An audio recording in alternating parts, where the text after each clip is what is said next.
Navi's turn to ban. Radiant team pick.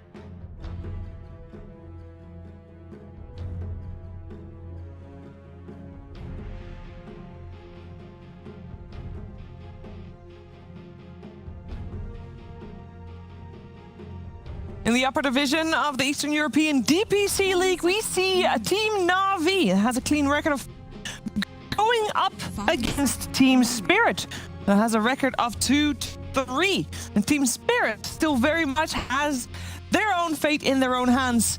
The Major is still in the line for them, but so is Elimination. So they really want to pull out a win here. We're joined by Purge, also Kyle and Tigov still with me as well, and we are about ready to show you the draft of this first game of the best of 3. And Purge, starting with you, we have TSpirit, the one team that has been the only team been able to take a game off of VP. Do you feel like they can do it here today? I think they can, but I'm also excited that we might see some like weird jungle Huskar stuff. I want to see some new meta. Navi sitting pretty pleasant. Obviously, getting first seed is very important because they can make it all the way to the playoff stage rather than group stage. But I want to see some cool stuff. I'm excited. Will Navi pick Enigma? So. Will TSpirit pick Huskar and go for the VP draft and go for Huskar position 5? No.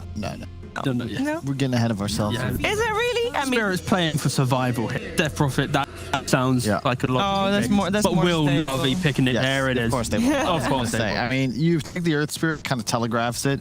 This is arguably the ideal 4 position to run with the Enigma off lane.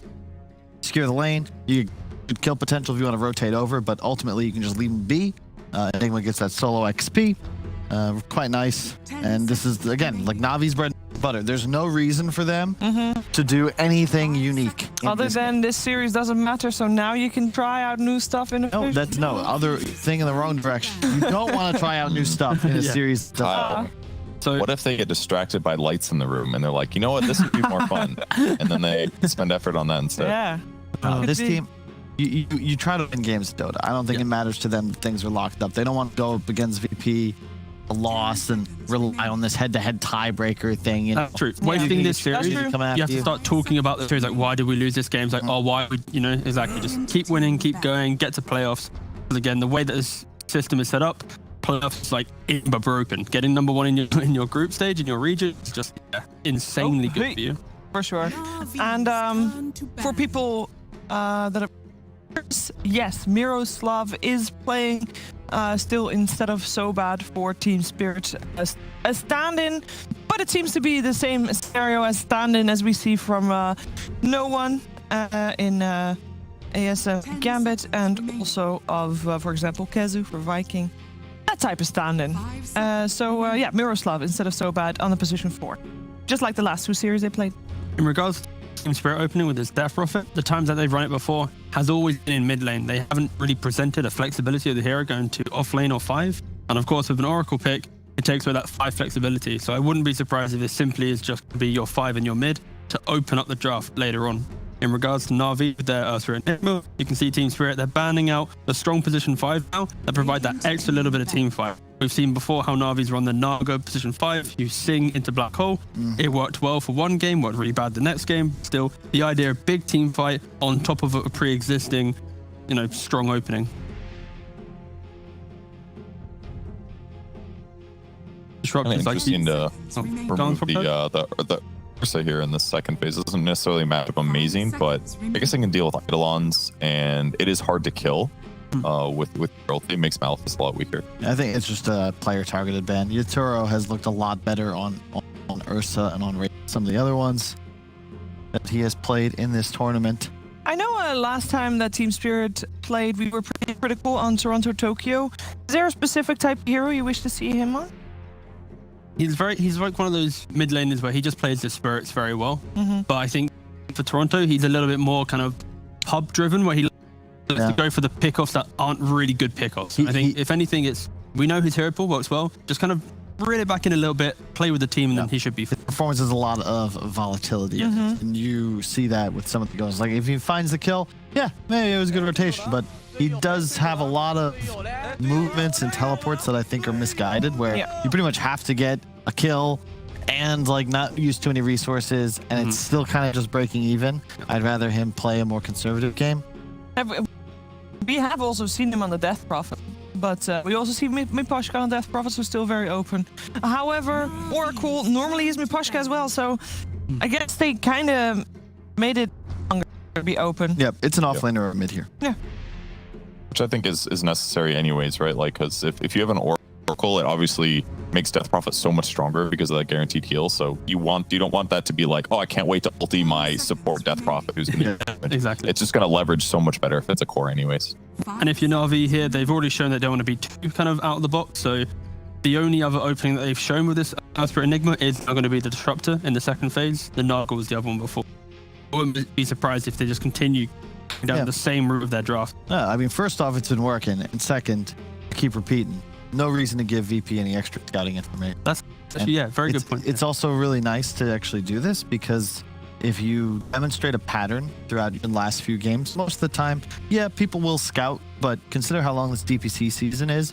It's really the only information teams will have to go on. So if they check out your Dota, if you're like, it's the same thing. Oh, Enigma into Disruptor or Naga. Well, all Navi have to do is practice a few times with a different third pick, or perhaps you third pick your core instead. You know, you get the opportunity to be that step ahead.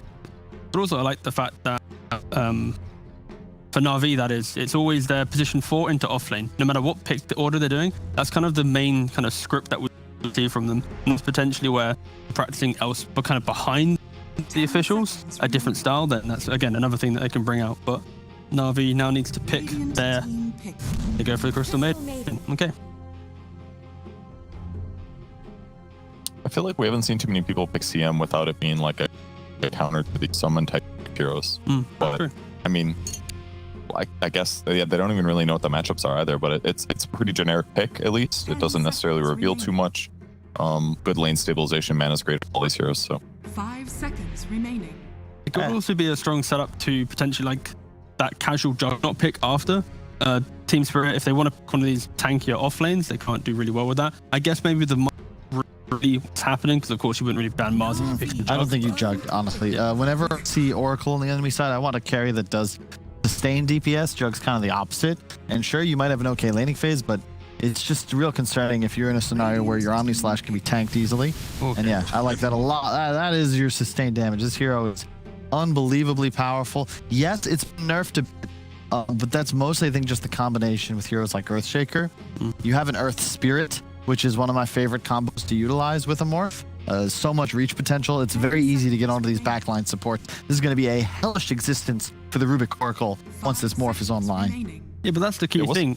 From Navi, it's about when they're online. They don't really have heroes that have strong dominance. They're good in their lane. Enigma doesn't come online quickly? But wait. They're strong in their lanes, but like that's it. They don't like lapse onto the map, right? That's the key thing here. TeamSpirit, if you have overwhelming heroes react to the one Enigma, like one kind of Enigma playing into that lane, you can fight into it. So, like, yes, that point stands.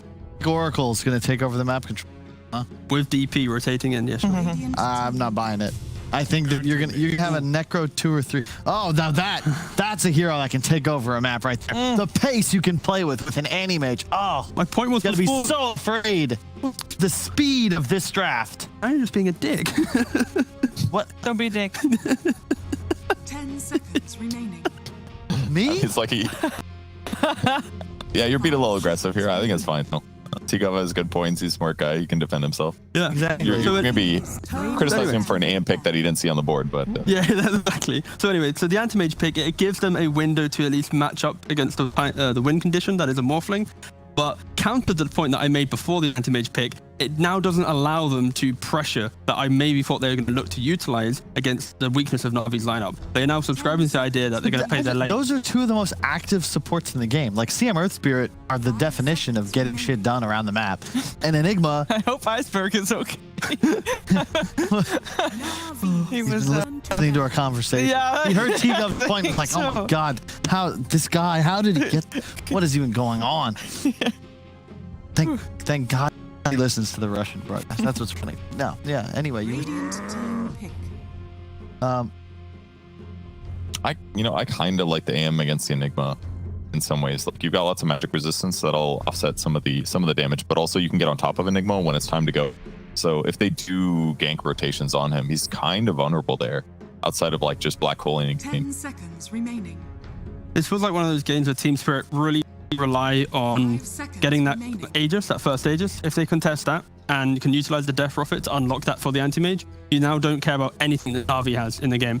And of course, the laning phase is hard, but I want to touch on the fact that I mentioned beforehand, the idea of the trailing and how they set up their game. If they still pick themselves a strong offlaner to deal with this Enigma, Navi. and then you put this anti-mage into a more aggressive position, it doesn't sound great, but at least unlock your game to be a bit more... Is this a strong offlaner? Oh my god. No. What is...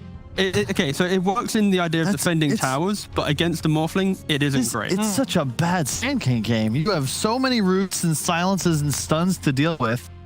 10 This seconds remaining. this is... I don't even know. I mean, they needed an initiator, and they needed somebody that can survive the lane. And Exactly, that's what we saw last time. Sand King did bad, but maybe it'll do better this time. Yeah, the key thing here is they want to be able to defend their towers, and they want to be able to at least take some those bigger fights. Of course, Sand King can be pretty active. I don't know, but Navi look it's really happy. Yeah, of course they are. They're very happy. Yes, they are in a difficult position, and that's naturally is what happens. When you pick an anti-mage, your draft is so 4v the world, and then you pick a Sand King, who naturally isn't the most dominant of heroes right now. So yes, it is skeptical to look at Spirit's draft with confidence. Yeah, it just feels like it's you have 3 support heroes, and you have a Death Prophet that, if you don't have ultimate up, won't really be very effective. So you need to somehow buy time for your anti-mage to take over. But ultimately, I don't even know if you have the late game. The BKB Enigma is still pretty damn terrifying. There's a Morphling. These 2 supports are going to be everywhere around the map. And now you add a Lycan. You talk about, like, this game is... It's going to be spooky. pretty fast at this rate. There's going to be 2 Necrobook 3s in a game, and one's pretty hard to deal with, and now you have 2 against an anti-mage. Or Anti is going to get a nice early Battle Fury and farm all of those Necrobook units.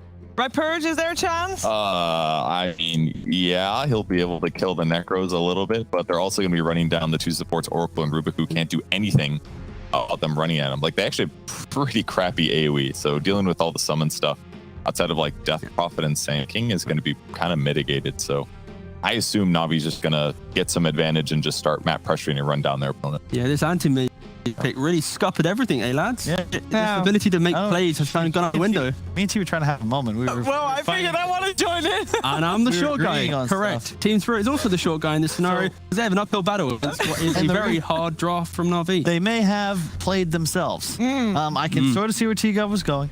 Yeah. And the pressure. The anti-mage pick. But They picked anti-mage. Then they picked Anti-Mage and Sand King, and Navi last picked the Lycan. So, you know, I learned from Team Liquid, right? When in doubt, you last pick Lycan. You now will have these double Necro 3s, as T said. Your Morph is going to be laning mid just fine. You have like a 20 damage advantage at like level 3.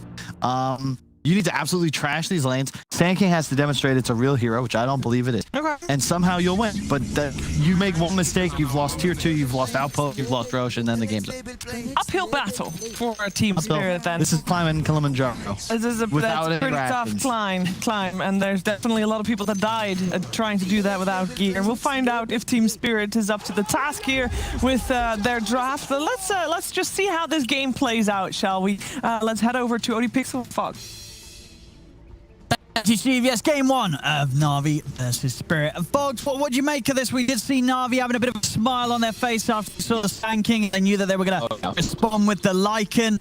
It seems like they're probably feeling pretty confident off the back of this draft. Do you think Spirit are matching that confidence, or do you think they're going to be feeling they're in quite a tough spot here?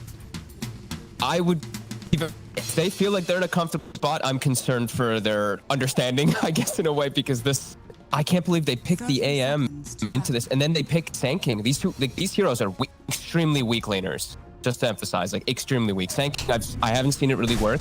And just bring up some stats from our great JJ, of course. Anti-Mage currently like 32% win rate overall in the DPC. EU CIS 33%. Sand King actually around that 50%, so not as bad as it does seem. But I am not also a big fan of the Sand King. I've seen trying a lot of different builds, Aghanims, Rush, and whatnot. It just feels like it's just weak. It's just not a strong hero. Can't apply decent pressure. And yeah, I'm really worried about how they're gonna actually take any buildings or objectives or anything. I feel like the whole game is revolved around Toronto, Tokyo. Now we'll see how well he does. He's gonna have this matchup mid against Iceberg on the Lycan. I mean, can the Death Prophet bleed the Lycan out the lane, or is Lycan sort of just strong enough to be able to deal with any aggression from the DP, even though he is melee? He's Lycan. He's always going to just get his own farm. Get that push him away, unfortunately. You might be able to come out ahead in the match as this the Death Prophet, especially if you can kill off some wolves quickly, but Lycan's going to be able to get his farm. He's going to get his timings. And Navi is really about times this game. He's double book threes, super quick, pushing down lanes. It's so effective versus heroes like Death Prophet, versus heroes like Oracle and Sand King. The reasons why I feel like Navi just have significantly won this draft. I mean, what is sort of the scenario that Spirit could come out on top of this? Is it just all about making space for the AM and ensuring that this anti-mage is able to sort of get his first 2 items online a lot faster than the Morphling? I'm honestly not too sure, because I don't know what Sand King's purpose of like overall in the game is going to be. I don't know how he's going to be able to set up for defenses. I don't know when they're actually going to be able to take a fight versus Navi. Like, Navi's going to bring 4 heroes, and their 4 heroes are going to be infinitely stronger than the 4 that Spirit brings. The anti-mage won't be looking to get involved, and Sand King overall just not a strong hero. So he's going to have to be frontlining Sand King. The overwhelming amount of damage has come out from books that just counter the hero. I don't see an item timing for where AM wins this game, where AM just takes over. They at least have like Rubik to counteract Enigma and stuff like that, but I don't know when Yatoro is just like, damn, I feel good. Like, maybe it's like the abyssal timing, but you're not going to get there versus Lycan and Enigma. I will say, so far, bottom lane, Roger. He's the body blocks on Mirror as they chase him with the Arlons, but Mirror will be fine. So lane swaps have been going on. V-Tune makes his way bottom to lane versus Sand King. AM means that Yatoro's going to get a free time top, which, hey, that's a good sign for Spirit. In general, he's actually staying around here. He's just jungling on the side of his Eidolons for now, waiting to see if he does TP toward top. I believe that's a good sign for Spirit. We got the AM in a not pressure lane, so he'll get free. Yeah, I mean, General just opting to sort of completely stick to the jungle down there. That's bottom. Roger. Another setup onto Collapse, but he has the Burrow Strike still. There's just this pressure causing Collapse to really find nothing at all from this bottom lane. Very hard for him to step up and farm. He's actually just getting... He's really getting no last hits at all. He's not slowing down the Morphling either. V-Tune's getting free farm. Oh, and he's losing his courier, his boots as well. Oh, no. This is one of the weakest lanes in Dota at the moment. Like, Rubik is very weak still, even though he has Fade Bolt and buffed so many times and all that. Tanking he doesn't do anything in lane, really. Unless you're going caustic and you're applying pressure in the lane on the offlane, that's the only way that I feel like Tanking can actually be played decently right now. Otherwise, you just get ran at. Action is your absolute count. Mira? Roger. Slow, but wanting to commit for the stun under the tower. We've got the 4 heroes down. 4 heroes. 4 heroes down bottom. I mean, you know, you're not secret and you have to do it aggressive with the tri-lane. You know, Navi's bringing the aggressive quad lane. We will see it get broken up. It now. Jet is going to move. Collapse. Still out of the sand. He's actually still in it, so damage is still being applied. Just hitting him right back. And he's still unable to really get many last hits. V-Tune 24-10. But it is a free farm anti-mage. I mean, this is free farm. This is Navi saying, right, that they don't care. They don't care about this anti-mage. Yep. They're saying it's not going to cause any problems for them. You know, this is going to be interesting to see. If, you know, this read from Navi that anti-mage's farm doesn't matter at this moment is indeed the correct approach. I mean, you definitely understand why, if they feel that, you know, their game is so split elsewhere, and just making sure that they have this perfect setup for V-Tune. Mira. We'll get him the first blood. Rocker will actually get it. But I think this, like, I usually see when I see like AM's gonna take over a game, AM's gonna be the win condition, and he's gonna be that ultimate carry in the entire game. It's usually when he's playing for something that's the excellent mana void target.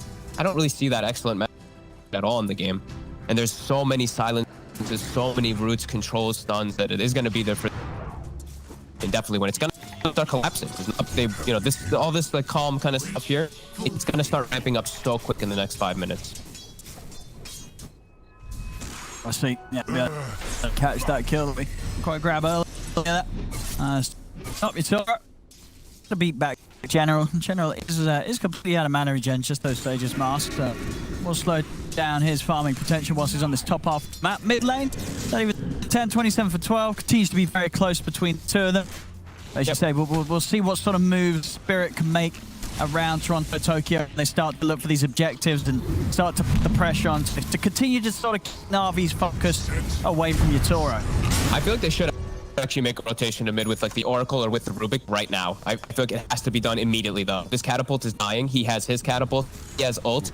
Iceberg just hit 6. So they can't actually set up for a kill maybe, but they can at least prep to the tower. Sure. Probably can take almost all of it down. So I like that we see him push getting over. He's going to get scouted by wolves, but at least be able to secure rune. As the wolf kills it.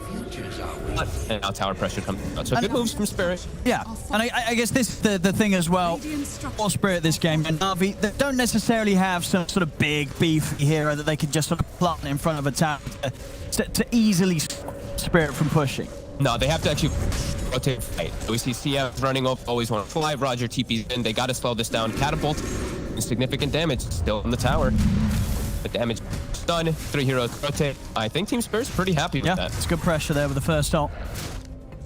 And AM is able to get this free farm. Top starting to get pushed away a little bit because of some Eidolons, starting to get some farm denied too, but his timing are looking good. It's going to be a good battle for your timing. You've got to consider for Spirit, when they pick the anti-mage, you know, he's getting the start that you pretty much dream of, right? So this is really going to be the chance for Spirit to show us that anti-mage was the correct call here. Because he's having a perfect start. He's having a perfect start. Because Collapse is getting nothing, though. He's got 21 last hits down here. He's at level 5. He's at least got that from stuff, but he's just still feels like a bit of a liability. And that's easily killable if he steps out of Sandstorm almost at all.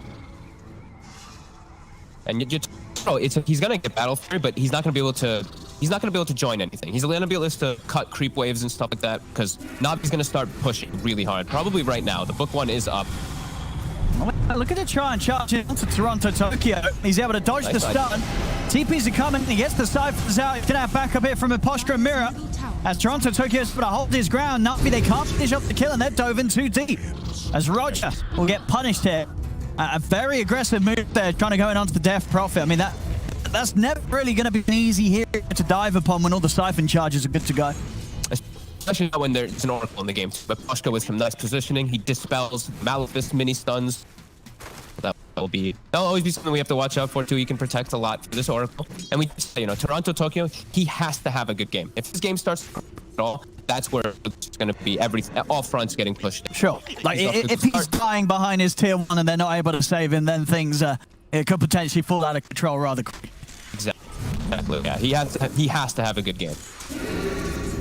I like that they're bringing the 3 heroes to play around him, really putting the focus on this tower and putting the focus in making Navi react. Like, this tower is going to die. Yep, 8 minutes in. Might even lose a hero. All right, they got the set on to always want to fly.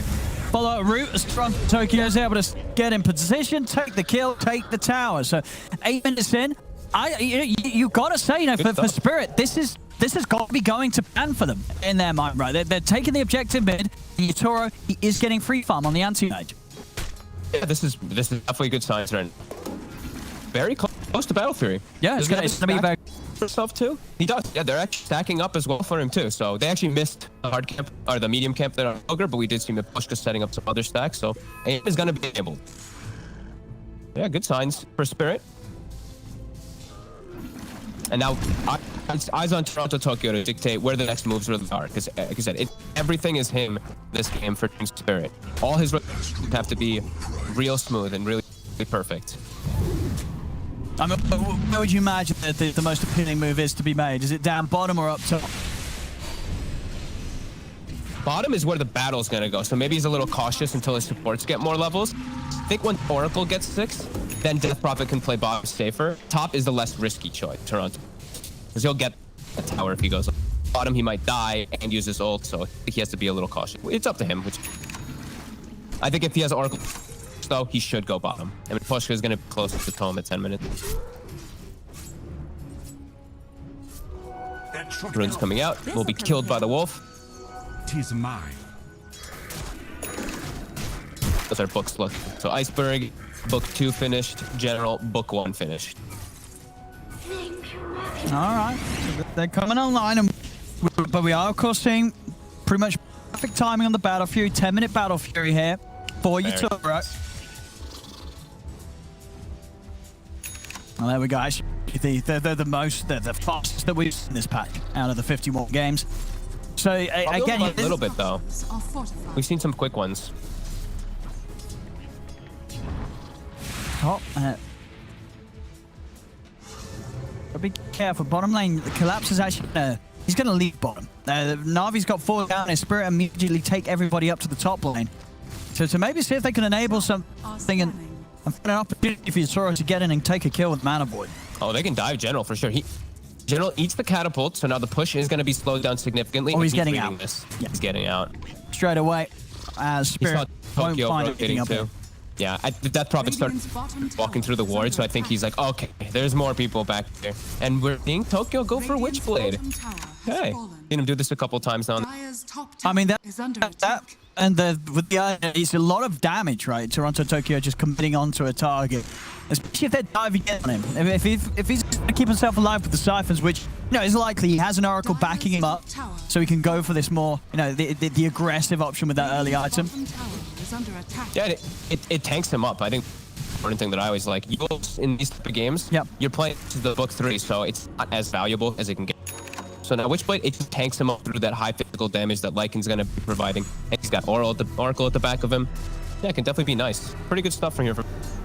Looking to set up around mid, Navi surrounding, almost book 3 online from Ice. And that's when Tanking's life just becomes absolutely miserable. It's already been pretty rough for Collapse. Navi. He's defending mid. Gotcha. He's going to be able to get the roll in straight around to Collapse. Jump forward with Veach, and he finds the bow strike onto the 2 of them as he goes straight in onto Toronto Tokyo and Mirror. They blow up the Death Prophet and they follow up the Rubik kill as well. Quick moves there from Navi as they sweep across, and Veach an excellent burrow strike to close the gap on the all-important target, getting the jump on the Death Prophet. Collapse has to always be careful of that. That's more reasons why King just not, especially when like Rubik's, Morphlings, etc. are always in the game. Burrow strike very easy to utilize, and one death, that's one on Tokyo. I feel like he can't have too many more in this game. His AM is still getting all the space in the world, but his game feels like it has to go well too. AM can't win this game by himself. We'll see this again. Solid lead in, and then V-Tune straight across. And then, of course, at this moment in time, no potential backup. He had Oracle down on the bottom lane picking up levels. They weren't ready for that jump at all. Yeah, they actually gave the tome to Mira this game so that the Rubik could get 6. Miposhka's a struggle to find it. It's 13 minutes and he's just... Oh, Iceberg he was hanging around. He's going to pop the ult. Is he actually going to get away from this? He isn't. They've got the damage. I'm not quite sure what he was doing there. He was very alone. What was he doing? Yeah, he was just chilling in the jungle. Top lane, they will be able to find and catch Yatoro. So a core for a core, Navi still able to punch back. And that's, we're mentioning a lot of disables, why the AM game also still looks difficult, as he is getting the farm, but 3-point Frostbite, always fly. He knows the target that he needs to kill. Important one. Who cares about Crystal Nova? Just max Frostbite, and we see Roger. He's gonna get max boulders. So always the ways to catch the AM if Yatoro's not careful. Easy ways to pick it up on him. And they still have Black Hole. General didn't have to use it up there. And yeah, second book should be finished up. So Roche probably gonna get forced from Navi soon, and I don't believe TSpirit would like to fight around. That's just have to get destroyed when the 2 books are finished. Kill again. Excellent setup from Roger.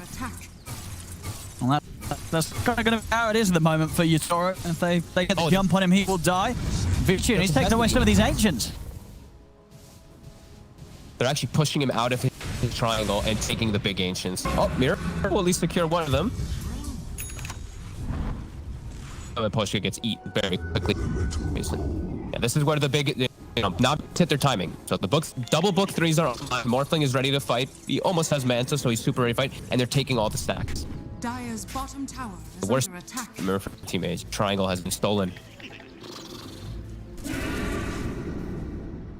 Navi, they're ready to fight your Spirit. Go for Spirit. I mean, they're gonna step in. Let's try and jump onto Vichun.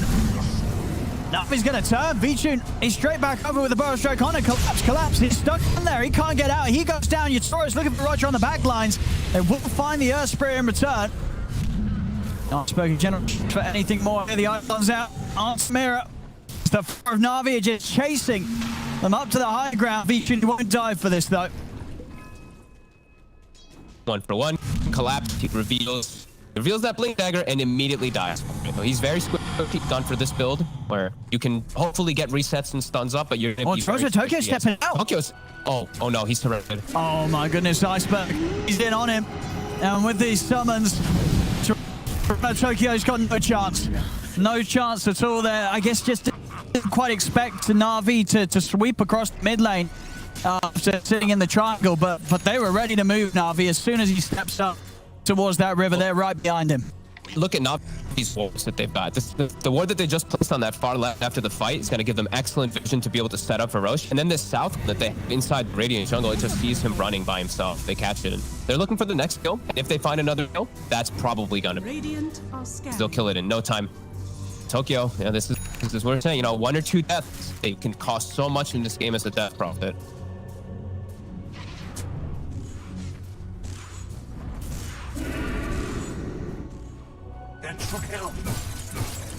Sorry, just he needs more time.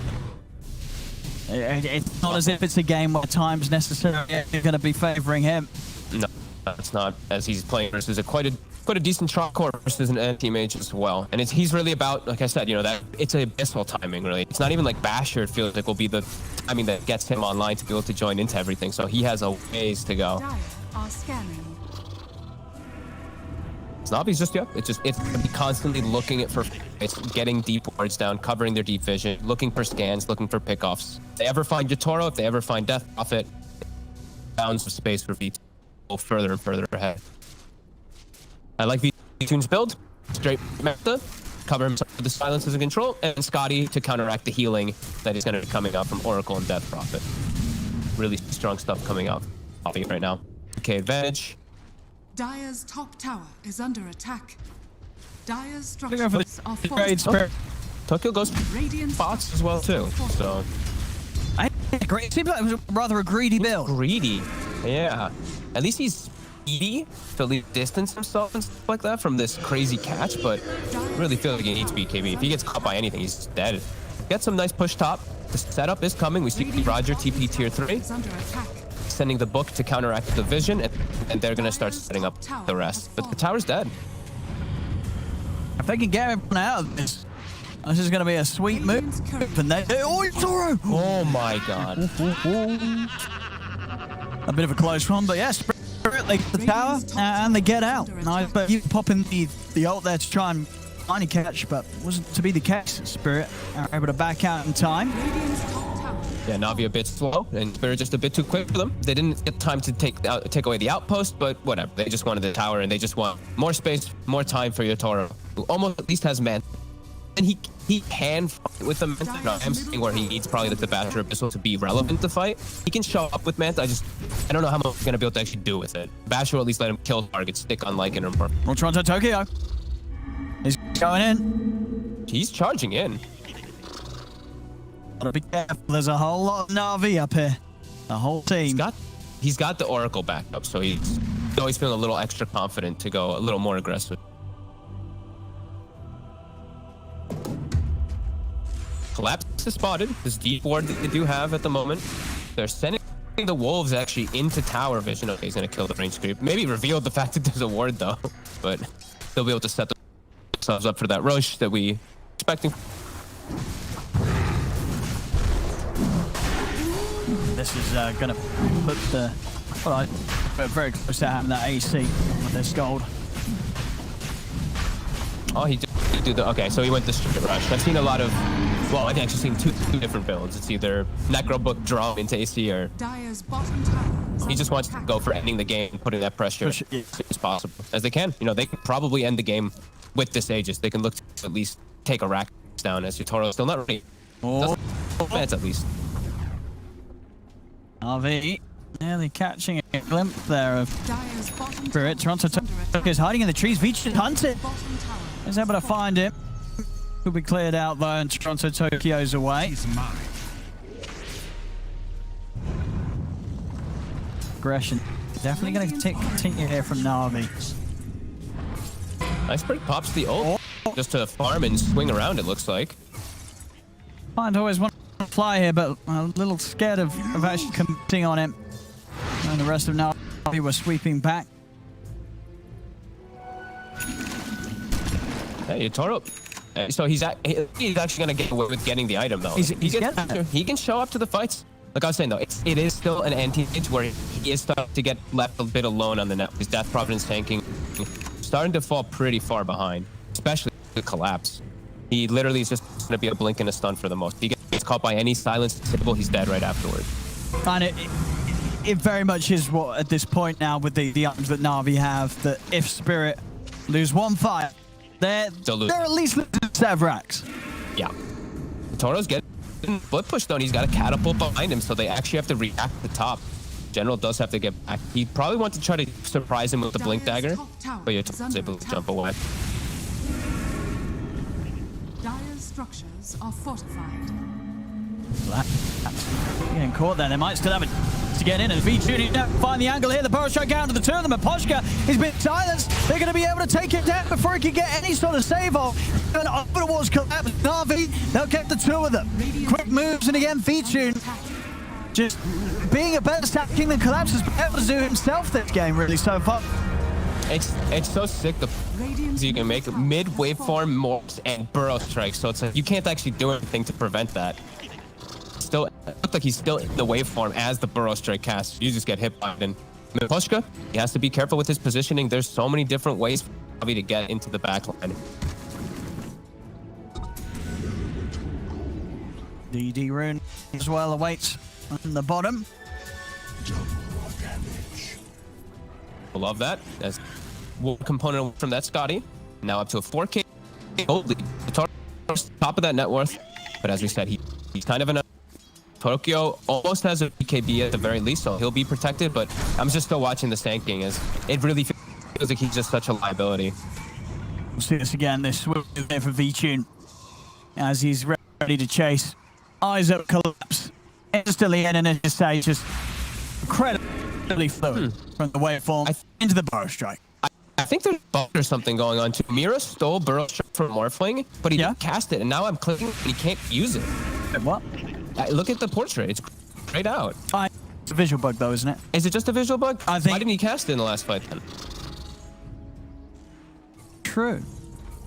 Well, wasn't he silenced last fight by Roger? Did he actually get clipped? Okay, maybe he did get. He might have got clipped by the silence. But we'll see. I mean, as you said, if that's I don't know true, why it's grayed out though. That makes it look weird to me, but. No, absolutely. But that. I mean, hopefully it's a visual bug. I hope it is. But at the same time, well, I guess you're stealing a spell from a hero that doesn't exist anymore because he's no longer the hero. But that shouldn't matter. That should not matter. It shouldn't matter. Yeah, because we've seen that all the time. When Morphling takes like 8 and that Rubik steals from the Morphling. But you played with Rubik, right? You know, you must have stolen spells from Morph. That's never happened to you where you've lost the ability to use the spell. That's why I feel like there's got to be a visual thing. I think that's a spectator. We'll see. Keep eyes on him. See if he burrow strikes. It's an important ability too. I mean, it doesn't have that much duration left, but it's huge versus Morph. It's an extra form of catch and stun. So. Radiant's top tower is under attack. Scotty done. We're going to see collapse. He's going to try. He's able to find the catch onto Iceberg. Closes the gap. They'll get the kill. Nicely done. They do have to commit 2 ults for it, though. That was Epi and the X. They might get another kill out of it, though. So always want to fly. He's going to be found. Oh my. Everything being thrown down onto the poor CN there to make sure she's TPing out. As they get the kill. It's heavy commitment of ults, though. 30 seconds, I think Navi, they should identify that. They can even look for the fight maybe right now on Tokyo. Those ults are everything for them. Hang on. It's DJ Roger. He's looking to get in on this, but he's not able to connect the stun. Kicked back. Toronto Tokyo chasing him into the tree. The rest of Spirit are making their way over. Now, Navi maybe looking to turn. They're jumping onto Toronto Tokyo's BKB, but there's damage from the Morph, he loses it's a lot. Toronto Tokyo's got to keep his distance. Shatoro comes in. In fact, he's ready to chase. He's moving on to V-Tune. V-Tune's trying to get out. Oh, turns into the AM. He uses the spell shield against him there as he reflects the burrow strike. Now Iceberg is going to try and run down Yatoro. Blinks up in a second. Yatoro is out, but Toronto Tokyo goes down. They chased a bit too far. Now they're getting turned down from chase from the side of Navi. Collapse. Whoop. Scurry his way back to base, but they lose Tokyo. And now ultis are down. Let's see what V2 looks with this time window here. No exorcism, no F-center. And they see Yatoro pushing top. Looks like they're actually maybe hunting for him.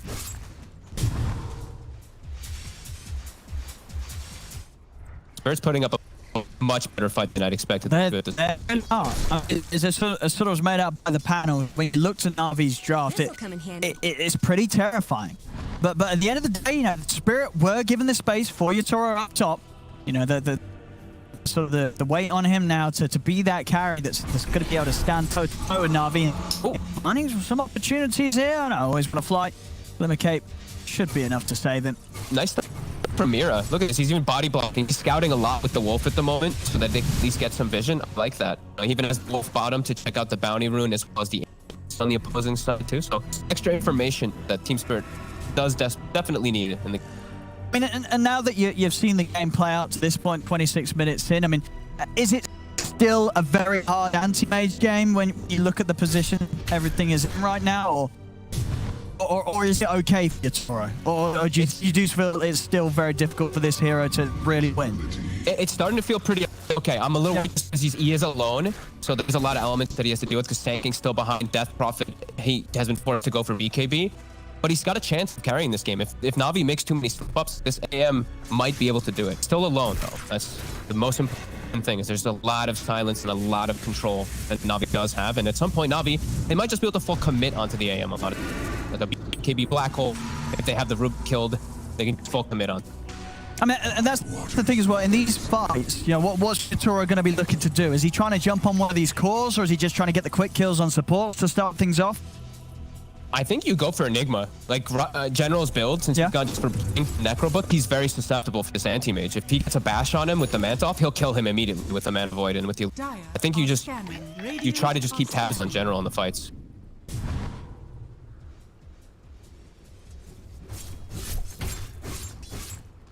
Navi.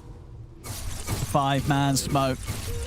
Positioning is so important in these fights. Maposhka, Mira, they have to be so far in the back. If they get caught out first, these fights are going to be disastrous for Spirit. They have to keep Oracle protected. Mira. He'll be the one to run into it. Oh, they're actually playing past him it. They will get the kill on Ruby, but at the same time, Roger was able to lead in, get the connection onto Collapse. Toronto Tokyo opting to hold his ground here with the BKB and the Exorcism. Yatoro, he's over to Beach and he's burned. But the Black goes out, they're able to just control the anti-mage. The save there from Poshka with a false promise. Yatoro, he's doing his best to try and get out there. The TP from Poshka is going to get cancelled. Collapse, he's able to get back, but the damage was far too much during the black hole as Yatoro ends up going down anyway.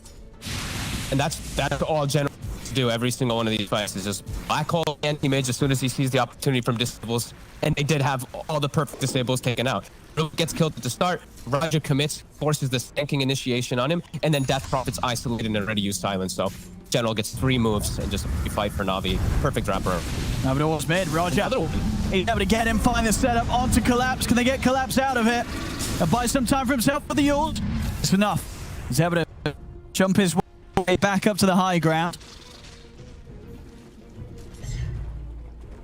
Fight's still looking impossible. I thought that would be the one where AM might be able to do something, and he just called the black hole. And that's right after Abyssal Blade too. Can't find the catch. It's not. Oh, hang on, Iceberg. To get the wrapper out. Iceberg again. Farming creeps it behind the tier 2. He's gonna die for that. What? I mean, he had BKB ready to pop. He didn't. And now Navi's got to. They've got to back off. I mean, that was incredibly greedy. They're trying to pick up creeps between the tier 2 and the tier 3. He had on the BKB. He still had 2 seconds left on it when they jumped him, or 3 seconds. I think he was playing around with BKB timing, and he literally just got caught at the perfect. Like, look, I think. We'll see it again. Yeah, you're right. He didn't have it ready to pop. But that's still such a greedy place to be for us. But you know what? That is a very good move that we've seen him do a couple times. He knows. He's like, oh dear. He's back up in 15, and Spirit's trying to take advantage of that fact. They don't have Exorcism. Fight on Spirit not as strong as they'd like it to be. No, Roshan's Blink on gonna Mira. be up. I mean, there's maybe with the exorcism they could try, but it still seems kind of difficult when Navi's up as 5. Tis mine. Navi has such good water coverage in the area too. It's so important. It's like they have to keep these supports. I actually think Mira has to sit so far out of the fight and just has to steal the black hole because they have the BKB and an Enigma, so he has to be the one to do so. It's not going to do. Here we go. If they can get the start, if they can start the fight off. What sort of jump they can get. There we go, immediately. They'll find Roger up on the cliff. Roger, he's still able to roll his way out over to the snipe. V-Tune committing him at first. Got the jump from Yatoro. He's on the Enigma. And he's got the manifold combos. He takes out General and Roger. Double kill for Yatoro and to Iceberg. Iceberg, he's turning towards Yatoro, blinks back up. He's away, but Iceberg, he's starting to clean up a bit. Turns towards Toronto Tokyo. Toronto Tokyo trying to get out. The ult comes to an end on Iceberg. As Toronto Tokyo, he'll be able to make it away. Nice jump from Spirit. They found General. He didn't quite have Black Hole up anyway at the time, but yeah, AM finds him, abyssals him, quickly pops him with the manifold. Good moves coming out. Nice hit. With those kills, it's going to get him closer towards that butterfly. I mean, Asian is going to be pretty huge this game. I mean, he's already having a nice time with that cloak that he's found in the neutral items. But because nobody's going to be able to build True Strike, right? You definitely don't want an MKB on the Morph, and you don't want it on the Lycan either, but you may have to if this anti-mage continues to be as big as he is. The call is still going to kill him. The pure damage, if he gets caught in it, he still will die. He's still quite fragile. But yeah, they're both going to have butterflies. So V-Tune's also got his finish. So it's going to be a little bit of evasion action on both fronts. As TSpirit, Tokyo, he saved his ult in the last fight. He's level 20. All right. Got Shiva's guard. He's got the 400 HP count. He's pretty strong right now.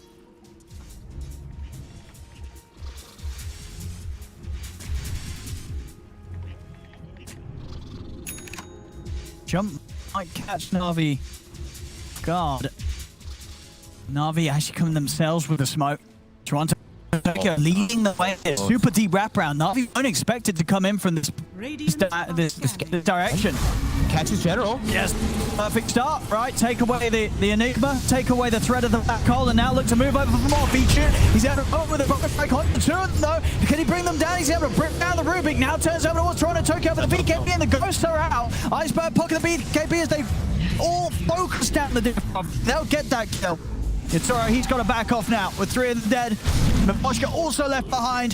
Navi not needing General to win that fight. Yatoro, he's sticking around. And the rest of the team very far away, though, so they won't be able to catch in on him.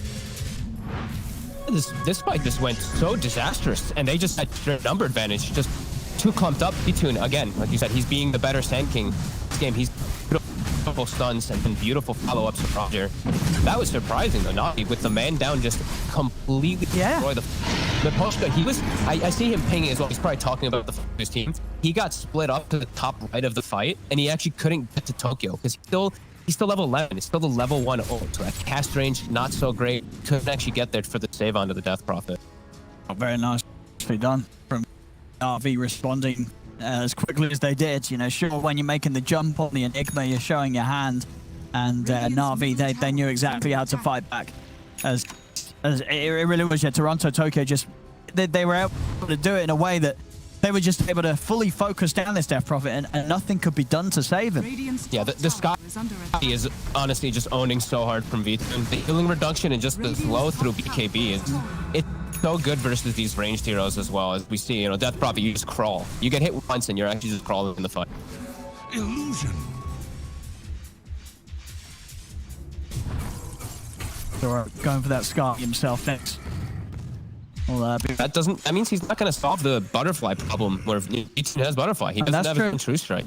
That is true. But he probably feels too squishy. Like, he's 1900 HP. Now, this is the problem with anti-mage. He's got this beautiful kit of inventory. We're like, wow, you know, he's gotten away with his farm, but he's still squishing the fights. A couple of hits actually do hit with him. Sure, he's got 25 armor, but different forms of damage and whatnot coming from.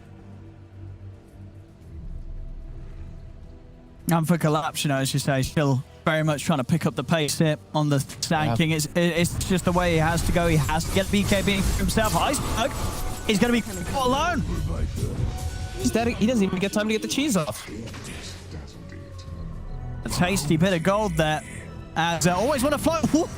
He's out. He's out. Close one. Very close. At least will have his BKB. He's got the money. He's going to change it up, actually. I was going to say, I was about to ask, yeah, if he should go Lincolns or Lotus or something to protect himself from the steal, to protect this from is that much nicer. This is good to protect his AM too. We'll be able to dispel some of the stuff, well, too, some of these roots and all these annoying things. Dispel the silences.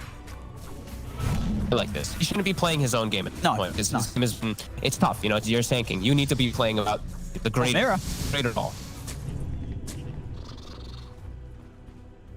A bit of a look into the action there, but unable to find a. It'd be nice to do something whilst Iceberg is down for 30, but. How many BKBs do we have on Navi now? TSpirit has one, Morphling has one, TSpirit has one, and Enigma has a lot. Quad BKB at the ready versus this tank. They've nearly got 5. I think they always want to fly with 2 and 1 up, wasn't he? He's close. Yeah, he was getting close. He has Billy Stonus. So they're going to have 5 BKBs. 5 BKBs? In the next few minutes. That's great versus AM. Don't need to worry about obnoxious mana burn as long as you get it off before you're bashed. But that'll protect them a lot in the fights. That does hurt AM's damage output quite a bit too.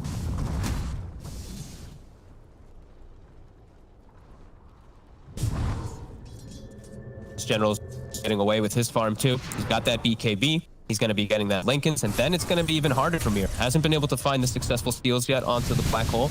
And General is just full protected. He'll be able to just every single time just BKB black hole onto that AM. Are you a fan of this as well on the AM, taking the cooldown talent over the boosted magic resistance? I think he's just thinking that he needs as much as possible, and he is going Scotty, so he'll have mana for multiple mana once. Okay. I guess magic resist. He's not dying magic damage. He's dying pure and physical. Yeah, it is. No, that's true. I think he needs so much heavy lifting in it that he needs 2 mana void from the fight. So the river. Got the way. Is he able to get away from this? No, no chance. And Mirror will go down to get a neutral items. Oh, very nice find for Toronto Tokyo. He gets himself the cloak. Oh, okay.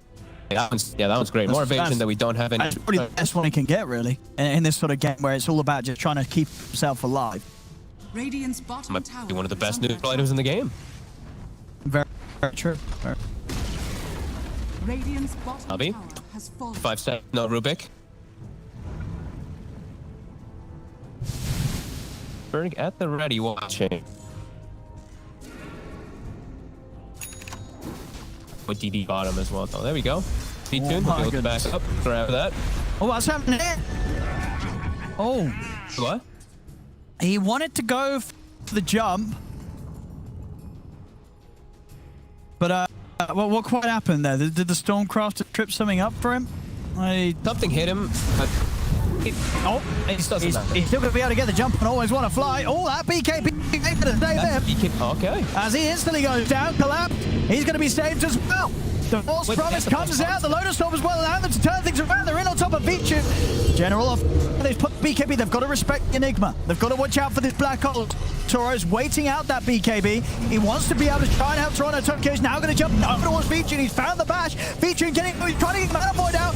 Toro is able to find it. The black hole's down though. Vichu finds himself. You can there from Miposhka. Finishes Vichu. They get kill on General. They're going to be able to clean up Iceberg as well as TSpirit take down the entire squad of Navi.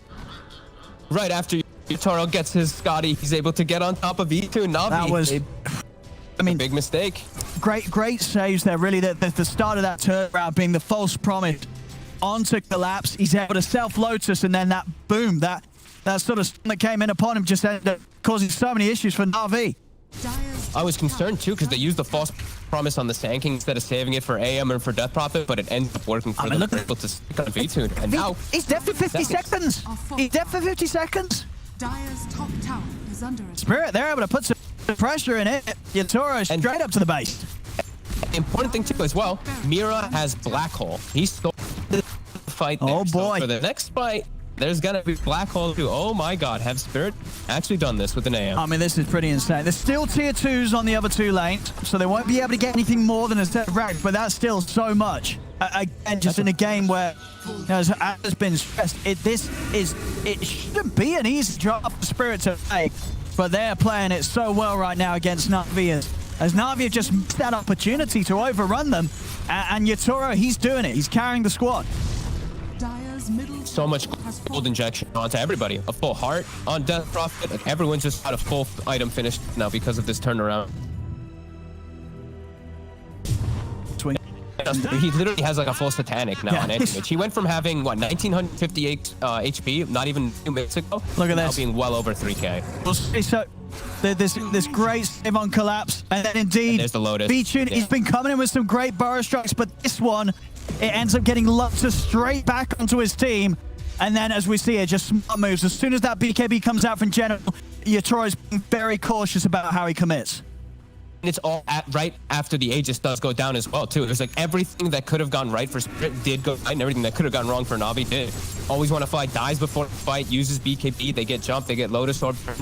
Excellent, excellent fight for Spirit. Very clutch stuff coming out as well. Miposhka just having the blink, being able to get in position to kill Vichun, because if he wasn't able to get him with that little bit of nuke damage onto Vichun, there's a chance that Vichun is able to sit there by the side of the black hole and start getting kills.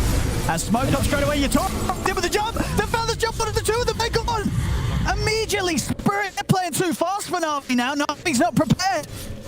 And look at this. Okay, from Death Prop to the mid lane, they really want to emphasize pushing the towers while 2 supports are dead. And I'm seeing Rapier queued up from Vitun. I mean, that's it. He's going to be playing against, you know, the 2 racks down here with TSpirit taking the mid lane. I cannot believe how quick all this turned in one single fight.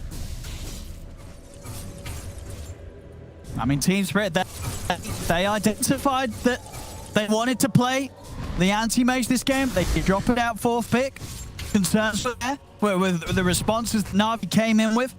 And then the final pick, Sand King, which has had a slow start, but we're here 42 minutes in, and Spirit, they've got the lead.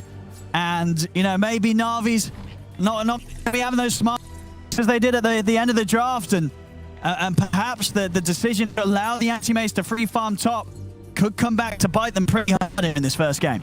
Yeah, perhaps just taking a little bit too long to really push the issue forward there. It has like so much gold. AM is full 6 slotted. Death Prophet's getting close to 6 slotted too. And they just have this first now too. Now Navi's under gun and they're scared of just getting jumped on. If one of their heroes gets, they just die instantly from this anti-mage now at this point. Absolutely, yeah. He's they have massive. to be careful. Roshan's up in just a minute as well. Spirit could be set up to take this. And you know, those few deaths that Iceberg had where he was caught in the jungle, caught behind the tower, caught in the river. Up. These are adding up. You know, 5 deaths on the Lycan when they were cruising with the game. Now Tokyo, Death Prophet up 25-2, so has even more spirits. Dire's courier has been killed. This fight's for Navi. Still winnable, but tougher to execute now as Spirit have hit this humongous timing that they can jump in. You know, this AM is big enough to now jumping into the backlines. He's going to force Navi's reaction every time. And then Spirit has all this information so they can fight. I mean, he really does feel, you know, Vichun, he's got to play these fights perfectly. And to give credit to Vichun, he's pretty much been playing the whole game perfectly. I think he just that one blunder, that one death. All is on the Morphin. And here we go. He's got the Rapier. Yep. You know, it's all on his shoulders. DD spawns outside the pit as well. They're going to... He's dying. I mean, Iceberg. DD's going to look to go straight in towards the pit. They're able to put a stop to this. Roger getting off. Iceberg's trying to finish him, but Yatoro is onto the Lycan here with the instant blade. Roger rolls in. Yatoro standing his ground. Iceberg is able to turn and pick apart Collapse. Yatoro is getting the kill on Roger. Roger, he's trying to finish off this road. They've called it. They've called it. Vichun's dead. They've lost the Rapier. GG, it's game over. As Spirit will take game 1, folks. I guess it only takes 1 or 2 fights when you have the free farmers. They make it happen. 1 Lotus Orb to win a game, reflecting a Sand King stun. And that last fight, Vitun just, he gets caught. He gets caught in a stun and just dies before getting anything off. They eviscerated him. TeamSpirit somehow persevered throughout this game when it looked really tough. Somehow still take this. I am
obviously a lot not yet set in stone, but they could definitely set themselves up for success if they win here again, because they're one game up. We got Purge, we got Kyle, we got T-Gov, and we got the draft coming your way with the first pick going to TSpirit, while Navi chose Radiant T. Yeah, in regards to bans, same thing, but I just say TSpirit pushing up the DP to the first pick. That's the only change.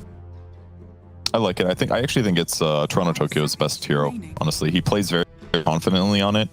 He consistently lanes well. I genuinely think it's covers a lot of bases, and he excels on it. So I like that they opened it with it right away.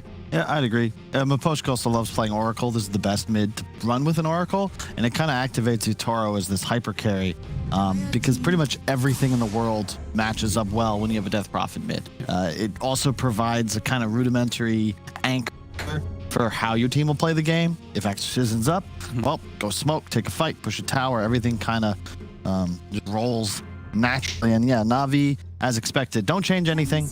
Don't show anything unique yet. Save that for VP. Just keep running it back. Enigma or Beastmaster for general whenever available. Yeah. Question for Spirit is, do they value, for example, like the Rubik, just straight up again, and then you get to kind of at least cover it? But instead they go back for the Oracle. It's the Maposhka special. Dire team banned. Navi change up and go for a Shaker.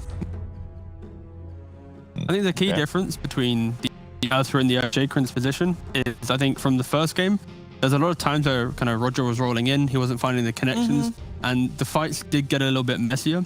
At least with Shaker, it's very like, we're fighting or we're not. You know, we hit the slam or we don't. We hit the black hole or we don't. There's no need. It's a little bit more clear. Exactly. That's the key thing. I think Navi, that game was so messy from them because they spent so much time trying to catch AM, trying to find them. And again, now with this opening, this completely solidifies their team fight. It secures the lanes. Yep. Now they can enter in the draft with confidence. It's also more malleable. Like, they kind of left with this free farming animage in the previous game because they didn't feel confident tri-laning. I think you're never going to be in that scenario because you can block the way for Enigma bottom, and then safe lane tri-laning with the Shaker on your team is always the advantage.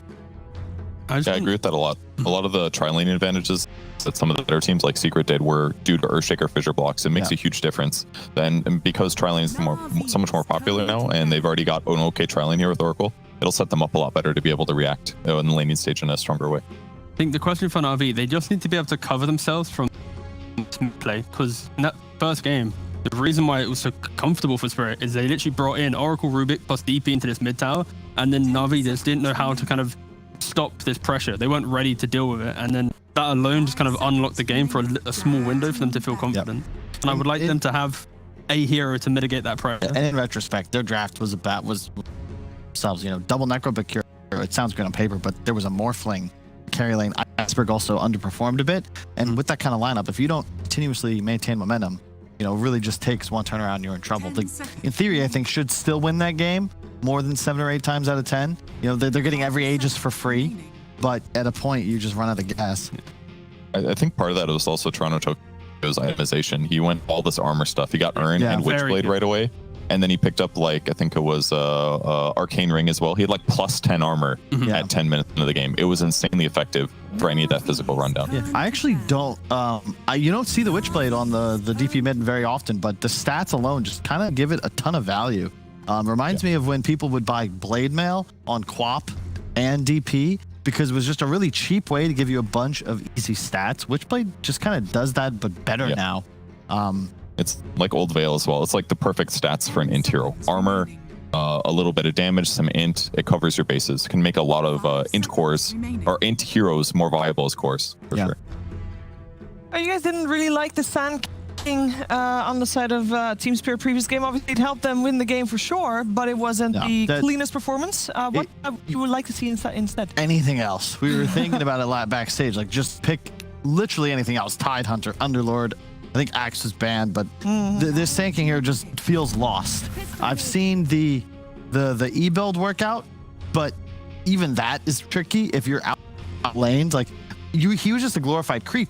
Until the Lotus Orb, his most useful move was when he baited the enemy to stun themselves. But before that, I'm pretty sure Morph as Sand King had more game impact than Sand King as himself. Fair point. We already see Navi starting to ban out Mars. And in the previous game, they did go on the full tanky offlane ban streak, so I wouldn't be surprised to see the last 2 bans coming out from them also be a tanky offlaner, unless TSpirit selects one for themselves. Now that you know what the support is going to be on that safe lane, should it be easier to decide what you're going to play, or does it still depend so much on the core?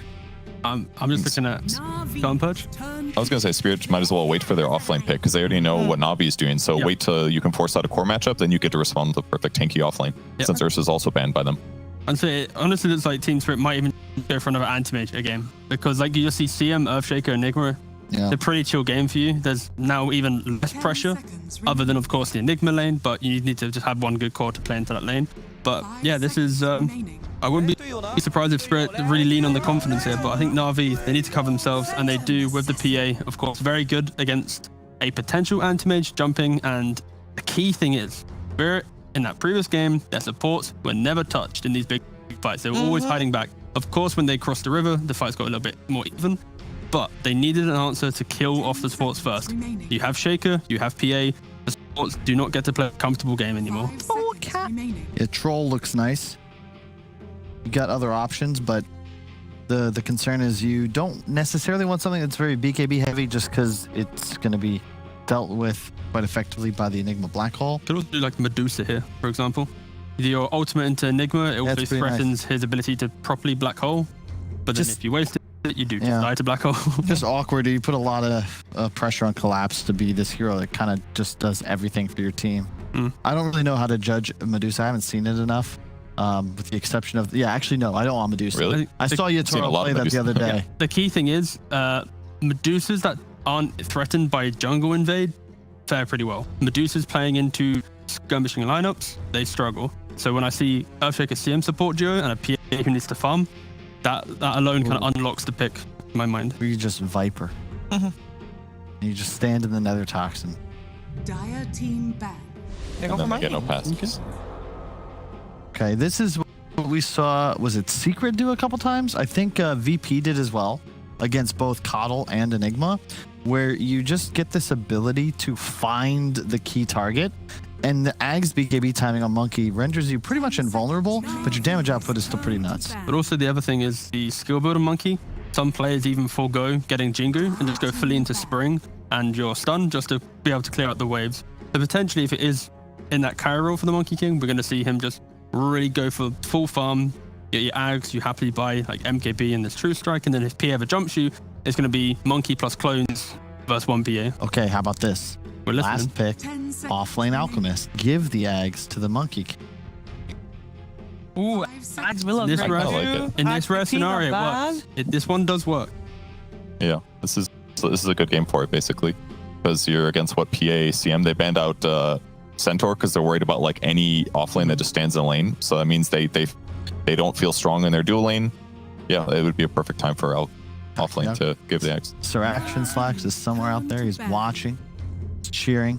I also think for Clapster and his hero pool, we're probably going to be seeing the likes of like a Pangolin or something to round up their draft. A bit more fight, a bit more skirmish, get some disarm against the PA. I just want him to have a real stun. You want a real stun? A real stun, yeah. His Mars is banned, Centaur's banned, No East is banned. No King, so it doesn't count. Axe is still in. That's a tough game for Axe. It's nice against the PA though, but Oh, Iceberg looks sleepy. playing like he was. He has been yawning a lot. Very serious faces. Yeah. Navi, they are. Yeah, we can say whatever we want about how this game doesn't really matter for them, but they are. Oh, pride-wise. They are trying to win. Definitely it matters. To be very clear for Navi, if they lose this game and they beat VP in the final series, they still will remain top of the group. So there really isn't any kind of negative. Yeah, consequence. so the reason why it doesn't matter that they win is for standings. For themselves, indeed, obviously. Yeah, that drive to win, regardless on how you go into a series, after you've been knocked down by an anti-mage draft like that, you're gonna give it your all to win. Quap last bit. Okay. Okay. We don't see that very often, but I'm a big fan of the Iceberg Quap. I think this hero is certainly underpicked, and I still have nightmares about Quap with a roaming Earthshaker. It is one of the most annoying combinations in Dota to deal with. And who would be mid? No, not Yatoro. Phew. Okay, but even for Tokyo, that's a matchup that can really go either way.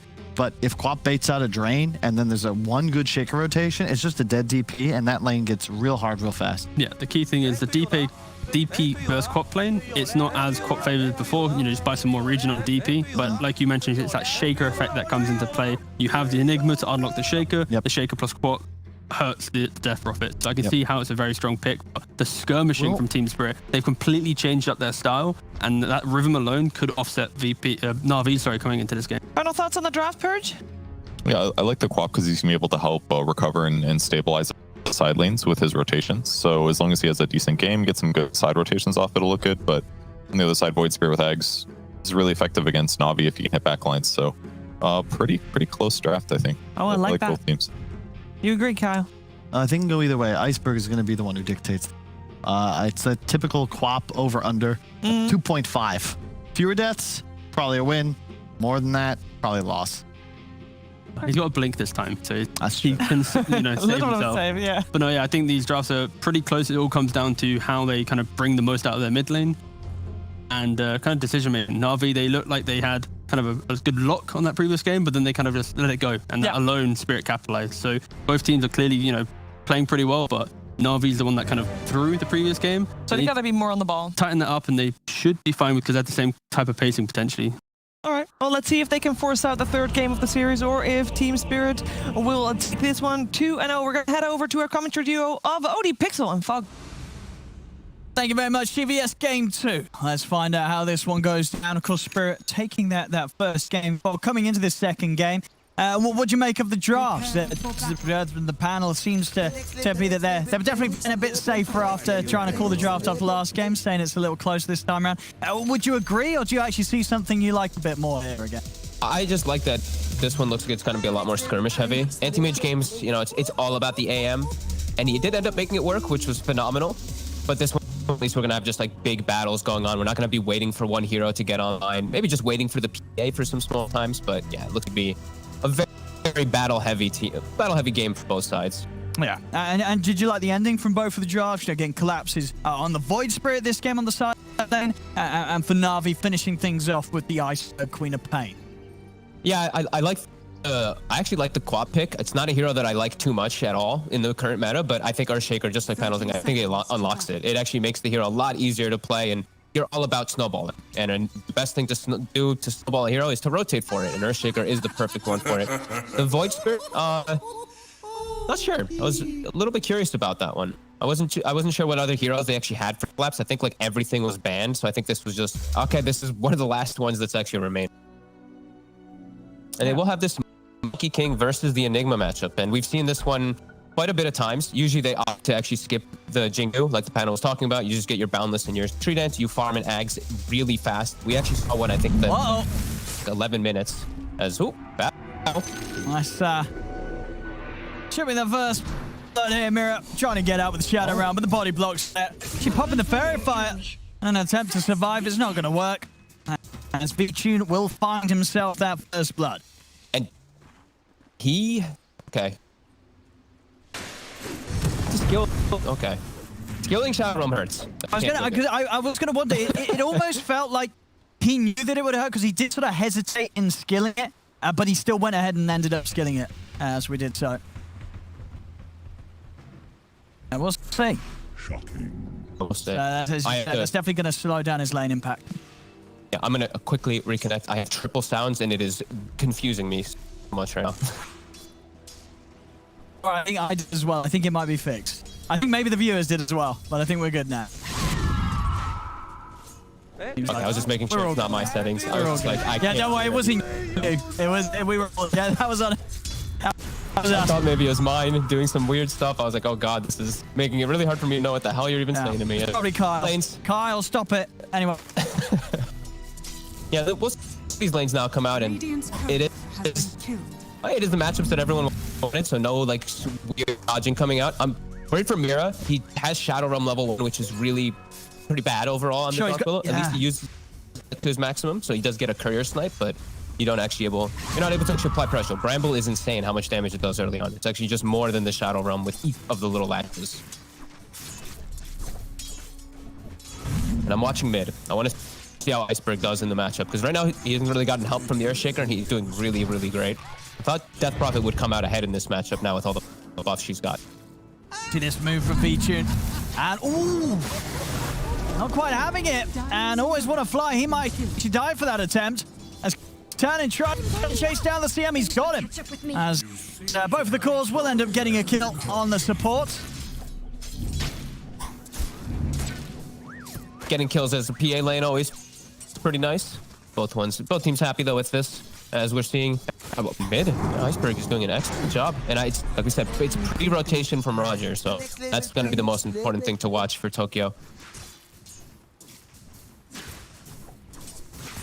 Miposhka able to get some pulls off up top, so he's able to get the reset of the lane. And we do also have the fun of Monkey King Oracle Death Prophet. We've got a lot of fun heal mechanics.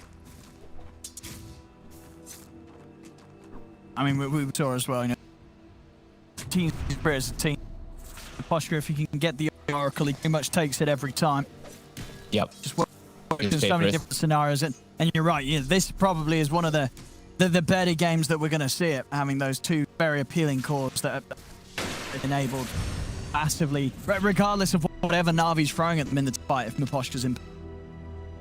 Yeah, he really loves this. He loves playing his defensive ones. They've had pretty decent success with it. You know, this Oracle Death Prophet is like their favorite duo. They love to play this. And we see top Navi, they're able to body block both camps. Miposhka was able to de-ward the original ward, but yeah, they're making sure that he isn't able to get these pullbacks. So they can always slow down the Monkey King's farm and levels with just Eidolons. In general, has to hide Eidolons. This is not as easy of a lane as usual for the Enigma. He can't actually just kill them in front because they will just kill from the Monkey King. They will find Miposhka on the side though. They will. Nice Fisher block. Gonna set up for a lot of damage to come in, and with the pulse down, it's enough. You see how General holds the Malefice too? It's pretty important to point these small things out, but you're playing versus Fortune's End, which dispels it, so that's why he holds it until the very last second when he's turned to that darkness. 4 minute runes. Berg. Down. Bottom and Iceberg. Man, to turn and get aggressive onto Toronto Tokyo. Miposhka's in with the backup. Roger's here. As he's trying to make it down towards the rune. He's going to be able to find it. And a good job he does as well there. Certainly needed that one. As regen will back up to 100. The Dream Rune. Even able to nuke the small camp with it, keep it going, get back to that lane. So Iceberg denied the rune with some fortunate spawning for TSpirit. Always nice that you can double check runes like that, like Mira check, as well as Miposhka swinging over to check, because they do have those self-sufficient laners. The same thing for the side of Navi with this Enigma. Earthshaker can always leave the lane. And it's actually going to send Iceberg back to base. So even though he has the bounty runes coming up in about 10 seconds, he wants to refill with like this. Okay. I mean, I guess it makes sense. He knows that he's still going to hit the 6. And then he wants to make sure that he is full mana, so he's got the complete combo to go. He only missed one creep as well. I think he missed one and one got denied. So it wasn't that much downtime that was actually all right by him. That was pretty good. And they will be able to secure the bounties. Roger gets 2. The 1 still remaining on the right side for the dot. Does mean at least for Spirit, they know the Quap's going to hit the 6, but won't have a TP to make any quick moves on the side lanes. Yeah, no, absolutely. Tokyo is 6. He has his catapult wave, but he's not going to be able to take advantage to push at all, because Iceberg, he's going to stick here to clear out the wave. And V-Tune's just going to go for the rush build that we saw Matu doing pretty much every time on PA. It's just the Band of Velvet Skin treads rush into Battle Fury, as he probably doesn't feel like he's going to get much pressure applied to him in this early game. He's already been giving the free lane to Farman. Collapse able to find a fair bit slaying those. We are going to get to see Collapse, sort of play with some farm this time round, whereas of course last game he had a very slow start with the way that Navi were able to bully him in the laning stage. And he's going to have the urn up for his team. And on the other side, we look at Navi's draft. I don't think they have an urn buyer. Like, who's going to be the one? I don't think they actually have one to go for a Spirit Vessel or anything like that. And they're playing versus a lot of healing. That's Death true, Prophet, actually. Oracle, Monkey King. They can't actually go for this urn pickup. Like, Always Want to Fly is the hero that would go for it, but he's never going to get it as a steal. No, absolutely. I mean, it's sitting on bottom. I set up the brambles, but he ended up just turning off the Collapse. Not the dissimulate. Play it away into the trees. Himself out of the reach. PA. CM. Collapse just has to play it as the farm game. He doesn't want to get very aggressive down here. Now it's the PA. If he sees CM kills, sure, but about just him farming here. No, I think not only the fact that they don't really have an ideal vessel build, they don't even have a hero that really wants to build a Skadi right. So two of the items that you normally love to have against a Monkey King and a Death Prophet, they're just probably not going to be there this game unless Navi really tries something different with that. I know, absolutely. Like, Queen of Pain can get it, but that's like way later down and it's not a great item. So yeah, absolutely. Yeah, exactly. It's awkward, right? Like, sure, PA can get a Skadi, but there's so many other items you kind of need on a PA for the hero to pop off. That's bottom. Good control there onto Collapse. They're in with the stump. Oh. And always want to fly does live. If anything, I wouldn't put it past V-Tune buying a Scotty even on a hero like PI. I've seen him do it. Okay. I've seen him do weirder kind of stuff on some of his heroes. Like, you know, he's very like his Yule's Morphling he made work out a lot, and people started also doing it and copying him. So I don't think he'll actually go down that way. But yeah, there's no ways to remove that effective healing that's going to be coming out. And we're seeing top, they've had to break away from the lane. The Enigma pressure is starting to become apparent. And also to point out, look at Yatoro's build. He's going full greed on Monkey King. What's he got? He's going Battle Fury. I like it. Top tower is I like under it. I mean, he's against the PA. You know, he's getting a Battle Fury. He doesn't want to get left out. He wants to go for Battle Fury as well. But don't you just get Ags because it farms it better for you? Doesn't it farm you faster? And then your next item build up is better? Because I don't know when his fight timing is then. When he's going Battle Fury, he needs the item, like the next 2 items to feel strong. But See, bottom lane. It's all right, able to get involved in some action there. Him and Collapse. Punishing Roger. Roger was trying to sit around bottom and keep up the XP. People see mid. TP's coming in. Mirror already spotting things out in the trees. He's going to look towards General. They're going to be able to get in on top of him as General's in trouble. They move it straight away, take him down. And with that, they'll be able to continue the pressure onto this tier 1 tower here, and 9 minutes in. TSpirit pretty much taking down this tier 1 with Navi, unable to hold it. just like the last game, pretty much exact same timing, exact same rotation. 3 heroes rotate to mid. Iceberg's not there to defend, and the tower's dead. Iceberg making the move bottom and then just spending some time farming. He lose that mid tower. So nice stuff from Spirit. And that's going to open up the map for Tokyo to pick and choose where he wants to go next with his next threat. Yeah, I'm really curious to see if this Battle Fury. I like it. I know. I like it. I mean, all the good players, all the pros, you know, Ags better for fight. Battle Fury. Nothing beats a good Battle Fury. Especially if you get it a good time, you get the Ags as well. You know what I mean? He's feeling if he can get both of them, it's better to get it with this sort of build-up. How want him to farm for on? I mean, this game, I think he can take it late. He's a Monkey King, right? What does he get at level 25? He can have some boosted armor. He might not take that 25, but takes the other talent. He plays this game to level 30. That's his aim here, Toro. This PA's never going to kill him. He's going to have plus 100 armor. Playing for the level 30. He's a smart man. I hope it works out for him. I feel like this is... I don't know how it's going to play into PA. I think PA's timings are just going to be a bit faster. And then she's going to be fighting with Battle Fury Deso, and Yatoro's probably still going to be farming that next item after the Battle Fury, and he needs like Battle Fury BKB to fight probably, or I don't know. It feels a little awkward. Maybe he can make it pay off. He can make anti-mage look beautiful, but it's a little unorthodox. I feel like if he does have to go BKB after it, then I'm sort of less of a fan, because Battle Fury BKB doesn't feel good on the Monkey King. No, I don't think he's going to want to do that. He's going to want to go Battle Fury and then something hard hitting. Maybe if he wants to go full greed the Ags, or if he wants to go for something like the Deso himself, that might come out as his first time that he farms. Yeah, I mean, we'll see what he chooses to do there. As bottom, the Echo comes out and he is deleted. Right there. They're going to kill him at some, but they're also going to lose Mirror for this one. As TSpirit, they're not done. They're going to try and fight back. General just holds out over the black hole with a false promise. Comes into play. CIS as well after the 2 of them. They keep Collapse alive, and now they're ready to turn for more. Jump over the walls always from a fly. As Collapse will still end up falling. They didn't have quite enough heals to offset the damage took during that black hole. TSpirit able to make a punch back.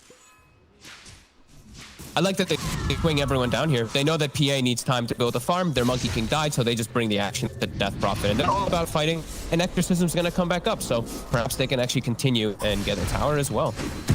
V-Tuned up the winner out of the most of it here as he's just chilling up top of the net worth. And they do kill Yatoro bottom. Radiant's there's the bottom exorcism, tower and it's is with a under attack. catapult. Radiant structures are fortified. Man, we'll see. Navi, no ult now, so their sort of potential fights definitely limited.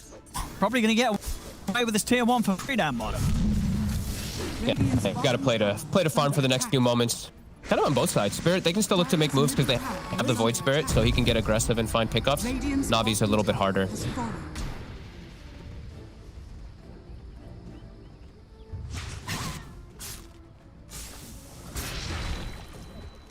Downtime, they have tabs on general during this downtime too, because this deep ward that they were able to place collapsed. He is looking for an opportunity to jump this Enigma. Collapse. Straight him. Silence out upon him. Out him by the root. They can make these quick moves, as you say, with the vision that they have. Feels easier when they have the Void Spirit and all these cooldowns on both sides are down. That's the opportunity for Spirit to make the move. And it's going to maybe reveal the ward, but Navi doesn't know exactly where it is played. And now perhaps they look to go again. It's collapsed. He's still looking to fight. He doesn't have to wait for any cooldowns. Roger is waiting this time. And these ults are starting to come back online. Well, let's see. At the ready. Bugs out. We'll see the rotation from Always Want to Fly. Can they pick him off? Collapse is still here. Doesn't want to deal with this collapse.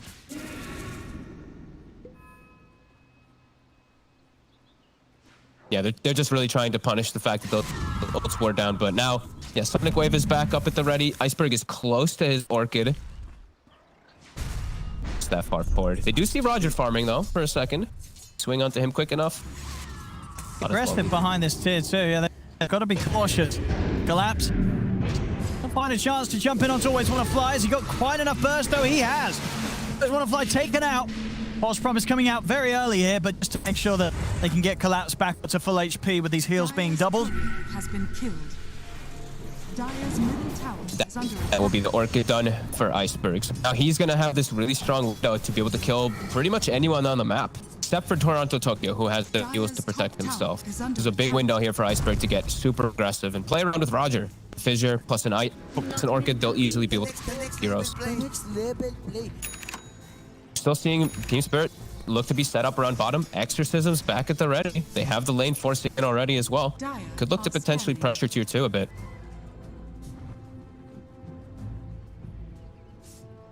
Carries with their Battle Furies done now. Farm game beginning now for Yatora. He's gonna go straight MKB after Battle. I like it. I think this is gonna work. attack. I know you're a bit skeptical of this, right? Yeah, but I'm just skeptical of the battle. Sure. Because Aghanims just feels like it does the same thing, and it gives you just your Wukong's actually benefit. You're not fully reliant on your ult. You actually just always have these statues that work. Yeah, but hey, we'll see if he can make it work. Where's the mana regen, the HP regen? You know, the Battle Fury, you can stay on the map easier. You're not having to spend time buying clarities. You can, you know, use your abilities more freely to farm the camp. It's definitely true. And he's gotten really good timing of it, so see if it all does end up working out. He's switching the build though, and bringing clarities for meta too. And he's queued up the BKB. Oh no! Not the BKB. I mean, he does kind of need the BKB. Right? He's going to get blown up so easily in these team fights if he tries to stand his ground with a period and MKB. So I guess it's understandable. And that's where I'm saying I'm worried about the battlefield, you know, because what's going to do in the fight. I'm still hopeful, you know. A little bit of cleave. Spirit has been impressing a lot. So. A little bit of cleave. That's, you know, sure it's not as Aghanims, but you know. Hey, we'll see. Maybe it just cleaves and they just kill everybody because of it inside of Wukong. We'll see. Or maybe it just ends up being more farm than. Set up mid here. Look, they're timing it with the root. Collapse. He's in. He gets catch straight away. The follow-up fear. They've managed to lock down Iceberg. They take him down. Beautiful setup there from Collapse and Miposhka. Oh, I love that. I barely see people use the Fortune's End like that with a blinking hero. That was very nice. And just Chain Fear follow-up too from the Willow. Now the mid solo's done. And Queen of Pain. You know, Kyle says it all the time. That hero is very, very risky. If you're not snowballing, you die once or twice, your game just completely stops. And it has to just be your carry to take over and really carry the game.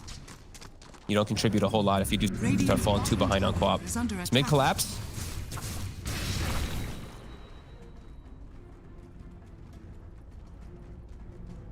Back on the map. does. He is starting to get eclipsed by Toronto. several heroes. He wants a solo kill. My. I mean, he knows that the game's sort of fallen into farming territory. So, why not pop an ult to secure a kill? As will allow him to take down Roger. And we'll slow down his Blink Dagger a little bit more, as he was very, very close to having it there up top.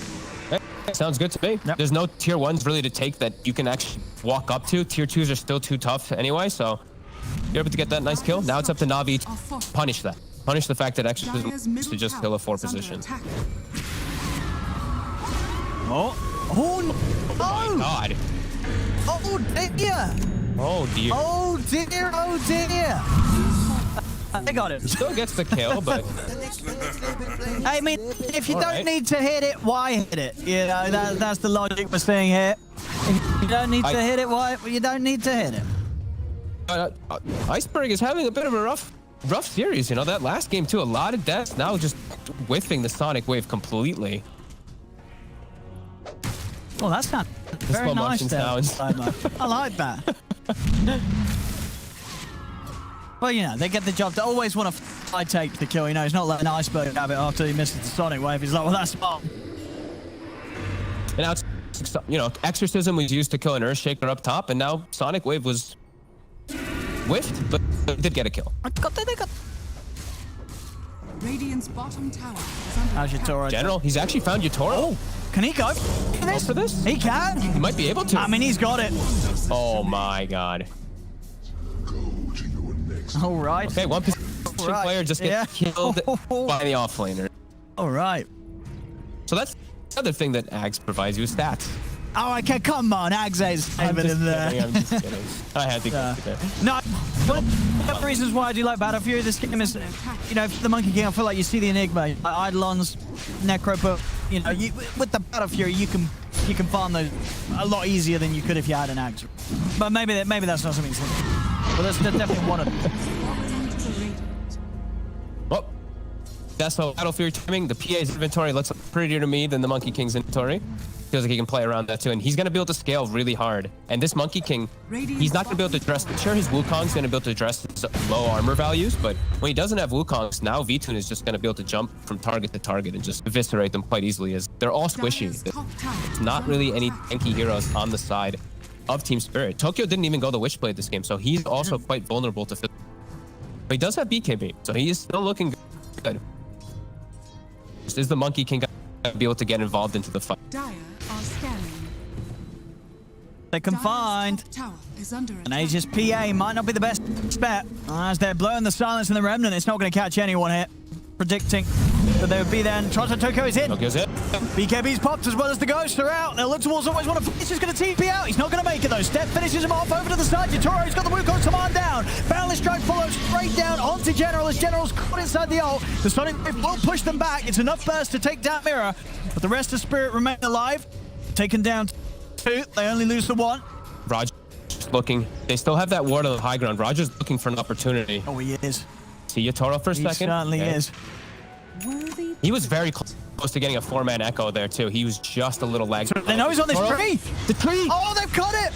Have they got the damage there, Roger? Lays down the Fisher feature and he needs a few crits there. He's going to get the one, but it's not enough. False promises out. Yatoro's going to live.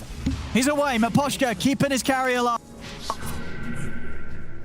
Even for the mischief dodge on the damage, and I think he did actually get it successful to dodge it out from the false promise. Decent fight from Spirit.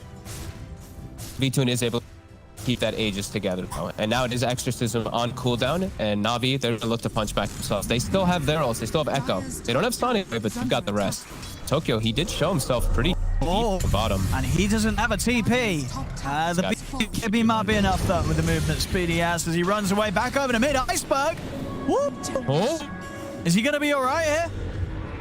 We're going to see another gunning. step. He's healing up a little bit. Boundless Strike down. They've got the burst. Iceberg is gone. VTune will be able to lay down the Fisher onto the 3 of them. They find the crits to take down Mirror. VTune now jumping over towards Collapse, but Dissimulate's there. Ooh, doesn't quite make him up to the high ground, though. oh, he's in trouble. He's got to step in a few seconds. Remnant buys time as it holds back VTune. He's got the step very soon, but now he's actually out. Oh, he's got the mana with the 1 charge, but the stun control's there from Roger. Now Tokyo, his BKB's on cooldown. He showed himself bottom. Miposhka's here, but he has that false promise. He's helping, needs it now. Can Miposhka do anything to save him without the ult? It's going to give him a little safety. The black hole being dropped down the heels of the Siphon. It isn't enough to keep him alive. Toronto Tokyo end up going down. Yatoro's considering getting in on this, knowing that there's no black hole. He wants to look for some easy kills. Finds at the ground, they strike down onto the two of them. They look towards always want to fly. The fear catching General in the trees. Vitoon's coming. As Miposhka chases down the CM, General will go down. They'll hold their ground. And Yatoro getting the ultimate out. Vitoon trying to stand here and fight back. Will opt to jump to the side, take the easy kill of Miposhka, as now Yatoro is left alone. He's jumping deep into the corner of the map, straight over the TP. He'll manage to make it out. But Navi coming in once more and cleaning up the favorable number of kills. Tokyo stayed around for such a long time. After his EKB was popped way earlier, he actually stuck around, and his team has to end up trying to bail him out of a very tough situation. And Navi, they just connect. That was them like being like, nope, we're not farming lanes, we're not farming any camps. Vitoon and Roger just run from top lane all the way to bottom to fight there. And it ends up being, I mean, very successful for Vitoon, as now another item delivered. Full BKB, yeah. level 18. Toro's got some heavy catching up to do. He's always going to be an item behind as well.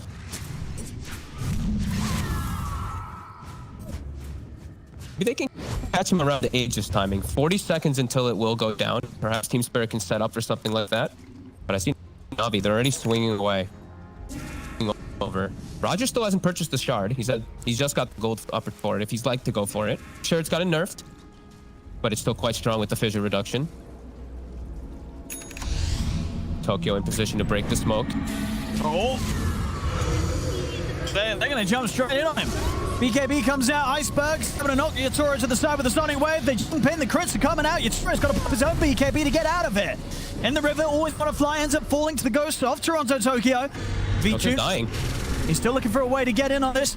Fear to play around with as Yatoro watch from the trees. Onto the start, Roger. He found the two of them with the Echo. He's managed to get the catch onto Toronto Tokyo and to collapse, but it isn't enough damage. The two of them will keep alive as Toronto Tokyo is somehow able to survive throughout it all. TSpirit, they found four. Vitoon's trying to jump in. He's got the BKB. He's going to try the big cleanup. He's able to find Yatoro. Now turns over towards Miposhka. He's found himself a third. Toronto Tokyo mirror and collapse. Can they take him down? The BKB comes to an end. They're ready to get back in and on top of the PA. As Spirit will end up getting the big cleanup. What a wild... We need like 2 different cameras to see those fights, because it was literally a fight on the left side, a fight on the right side. Tokyo stands inside Midnight Post. Roger sees an opportunity, but an opportunity that ends up actually being perfect for Spirit to clean up 3 heroes. And Vitoon, he wasn't near the fight. He was all the way on the right side dealing with other stuff. I mean, that was so close to being a straight win for Navi. Yeah, as you said, that Echo, it brought collapse and Toronto Tokyo so close to dying. Yeah, and he didn't have the full combo, though. He used the fissure earlier to keep Tokyo actually inside the river inside Midnight. So he only had the Echo and the Enchant Totem, didn't have the 3rd follow-up stun. If not, they probably kill everybody. Vitoon probably full cleans up. This'll come in handy. Decent for TeamSpirit. Unfortunately, the Monkey King does go down in the early midst of it, but Tokyo. Toronto Tokyo level 19. So much XP for that fight, surviving as he did. Same to be said for Vitoon. Still very high level 21 on the PA. So Had next time. Ice is 15 on his team. Yeah. Iceberg just way far behind. To be expected after those few deaths on the Queen of Pain. A couple mistakes to hurt your level buildup, and Tokyo does have that big advantage over him. And they are getting close to that item where Monkey King can actually have a matchup versus close. Getting closer to the MKB. Absolutely, yeah. It's going to get a lot harder for Vitoon really to stand his ground in a Wukong's command and fight him. He's going to have to look to jump out and kite it out every time. It's done. Yeah. And Roger's not going to go Shard at all. He's actually just going to go Lotus. All right. That's a bit surprising. I mean, it's gotten the reduction, but the fact enough. that it reduces fissure by 2 seconds and you can still walk, you can still bypass terrain. Chooses not to go for it. Collapse. And Vitoon's in. He's going to make the jump on the Toronto Tokyo. The backlines, but the BKB's out before the Fisher connects. Toronto Tokyo is able to get away. V-Tune with his own BKB buys them time to finish off Mirror. They get the Malefice out. Toro jumping off to the side. The Ghosts are out here. Iceberg, he's trying to see if he can find an opportunity to burst down Yatoro. But with the Exorcism out, Navi will respect it and they won't chase any further. That's a big win. They're able to force that and just completely reset away and come out with a kill and save all their ammo. Doesn't matter. Save all their important ults. Yeah, that's a big win for Navi. Now they're going to be able to threaten a lot more too. As Spirit, they have to be very careful of the next fight coming to them. Without Exorcism, they don't have damage at all. Navi should have a good footing for the next minute and a half or so to just get a big net worth advantage. Should. Okay, lead and it's opportunity to make something happen. And they get the Paladin's sword. V-Tune's happy. That's a lovely one. And I like that Iceberg's actually going for this build, going for the AC, just all about enabling the PA at this point and just giving himself some more survivability. He'll also find himself an Elven Tunic. Now some evasion also on Iceberg. Take some more ways to protect himself. And Rose does fall. Quickly, V-Tune, he's going to take this out before Spirit can react. Unless Collapse can go for a steal. He might have to. I don't think there's no way that they can fight. He might try. Roger knows. Roger's on the case. Being over. They're both. Yeah, Collapse isn't even going to risk it. He's going nowhere near this. Collapse, he's trying for a TP out. Roger didn't quite catch vision of him there. They almost cut Toro's tree with the Midnight Pulse. Was very close. Now V-Tune with Aegis, Paladin Sword, a lot stronger, and they still don't quite have the MKB finished on Yatoro to be able to fight for a second. He must be close though, right? Is it? Quite close. Yeah. Oh, and he finds a tunic. That's nice pickup. He liked the Paladin, but he might like this one a bit more. Which one? He got all three. He got the trio of beautiful carry items. Okay, opt in for the Titan Sliver. There it's case. Okay. Is under attack. I think that's the best one. Status resist matches and base damage with a hero with built-in 4x crit. That's very true. Has fallen. Radiant's bottom tower is under attack. Roger is Invis set up bottom. Is he actually going to scout these two out here? Collapse shows himself for a second. Is he gonna go for it? Oh no, he's Mirror. Oh, he's gonna go for it. He's got the catch on Collapse. Mirror did indeed get out. Can Collapse manage to make his way out of this? He's still got to dissimulate in an astral step. He's over to the side. And is he really able to live here? He's held back, always want to fly, but they'll still get the job done. They'll get the job done. Fortunate to just lose one here.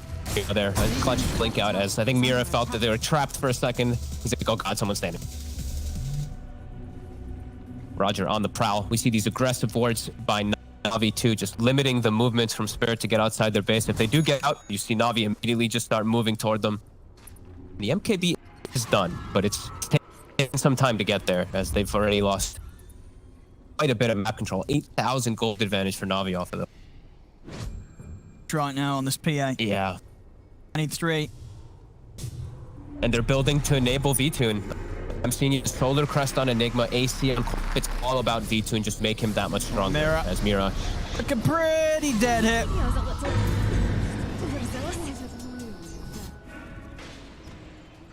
Good old Necro book versus those Yules.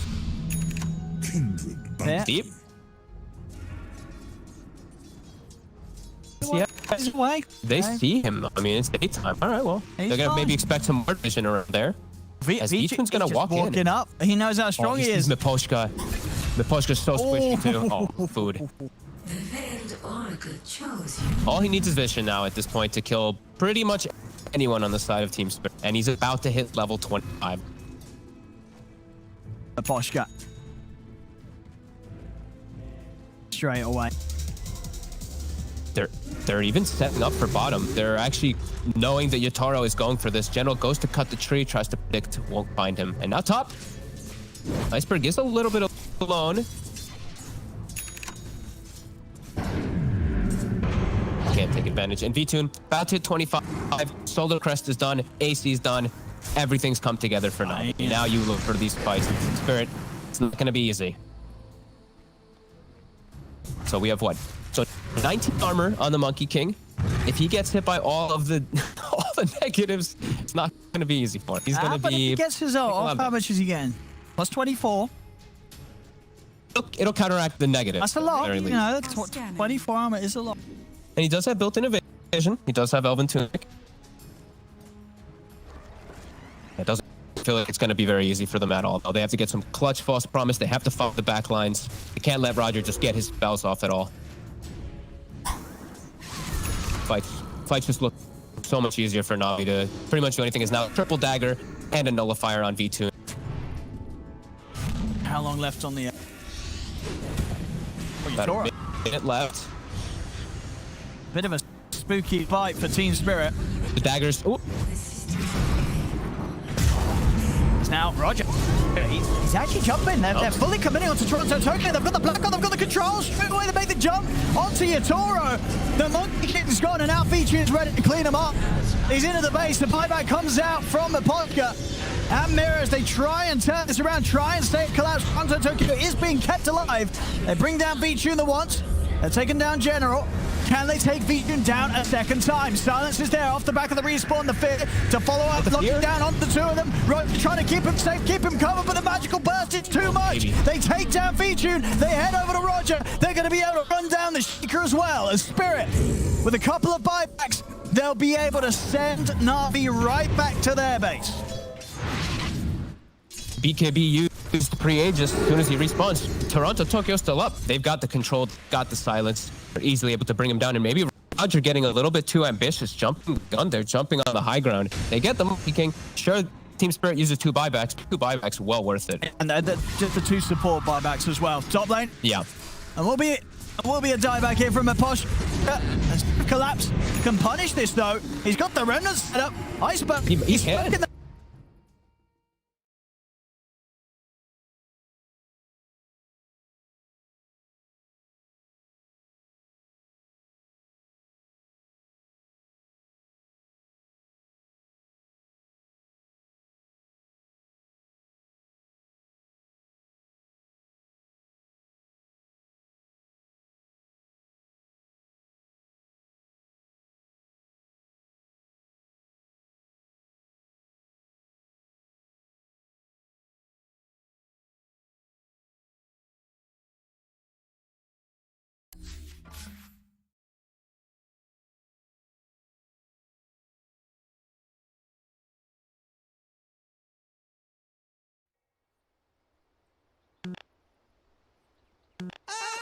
To maintain that lead that they had.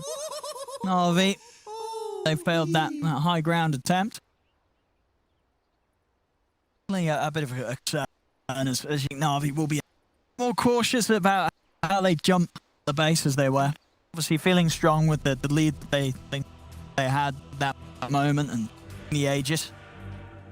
Be getting a little too carried away. They don't really want to have that happen again. Yeah, usually you see like some chip damage on the tower or something before they just immediately go time. They're trying to catch him off guard, but tower didn't even take a single point of damage. 2,500 HP. A little overzealous, perhaps, chasing into the... That's like where this is where the supports thrive. I think they also mentioned that on the panel last time, is with a hero like Oracle, when you're outside on the map, it's much easier for you to get wrapped on and get killed and get set up on. But when it's in your base and you get buyback and you're all the way in the back, you're able to do a lot of impact. Same thing for Death Prophet. That's just the best place for you to fight. High ground, where they're all having to run into your... And they're probably talking about it. I see them. They've been pinging up there for a while on the side.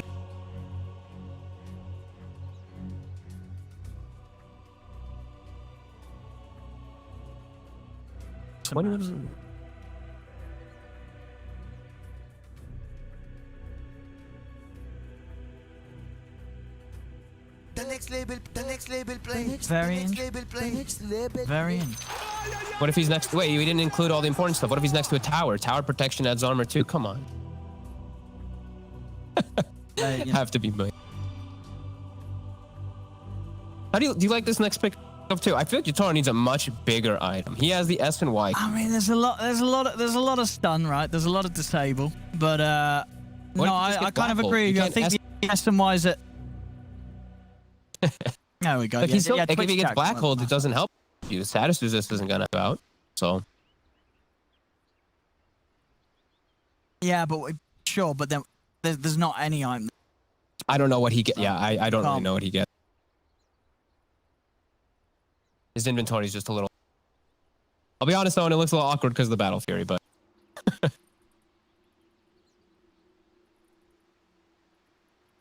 I mean, yeah.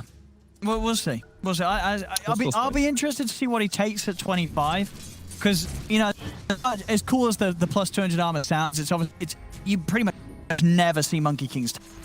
You always want the big, as that just feels obviously so much more impactful at that stage. But no, definitely does seem like it is a harder game for Yatoro to carry, of course, compared to Vici. Yeah, so far ahead. It's just a tough game. It's a tough game to build up with what you're up against. There's just a lot of team fight that they do have to watch out for, right? Like Earthshaker, Enigma, Queen of Pain. It's a bit too much. Like Tokyo, a couple of his exorcisms having been perfect, and he's 8-1-11. Like he's having a perfect game, but he's having to do so much with his exorcisms. This Monkey King is greedy. They do have an offlane Void Spirit. Taking some time to build up. Now Collapse is powerful, but it takes time for you to get to these items. Without a doubt, this series, whatever happens, it has shown why, Spirit as a team, they'll always just first phase that Death Prophet. It seems like he does always have a good game. Hopefully he gets a better neutral item for himself at some point. He's been sitting on the pupils for a long time. Is there not one? There's not one in the game right now? I didn't find anything. That he had a much better option. Bam. And then... So 92% of people, according to JJ, take the additional ring. There's an 8% take 200 armor on. Well, okay, that's not pro data, is it? That's pub. I think probably about 7% of pro that data. Missed clicks. Oh, that is out of pro games. That is pro data. Okay, that's out of pro games. All right, maybe if there was a game to take it, a game against the PA is definitely going to be one of the games where the extra armor is going to be. But we'll see, because it just. You're keeping yourself alive, but it's one of those talents that can be played around, whereas obviously the extended ring is much harder to play around. Yeah, and he's actually switched the build. He's gonna go Manta. I like this better than SNY, honestly. At least he can remove like Malphus, Orchids, Frostbite and stuff. He doesn't have to pop BKB if he get the fine of him. I think that just feels a little bit better to me. I mean, for sure. As you said, the SNY just shot against the chain stun of a Shaker. The reduced status resist is nice, but other than that, it's not going to be that impactful. Radiant's bottom tower is either way, both don't feel phenomenal. It just he needs to find some type of thing to fight, because the fight is going to come to them, especially when the next Roche does get ready to spawn as Navi. They're just getting this farm together, waiting for that one probably in about 2 minutes until that spawn does happen. And TSpirit pretty much locked in their base. Yataro's kind of the only one who's able to hop around and get any farm. Him Collapse. Mobile heroes. Tokyo just doesn't want to get caught. If he goes and pushes a lane out, he's just too hard. It's too hard for them to actually save him. If they have everyone sitting behind him, he might look to do so. Poshka's just been hugging him the whole... And they're actually going to smoke. So they're going to look to set up maybe some vision around that Roche area, because they're pretty limited on their vision.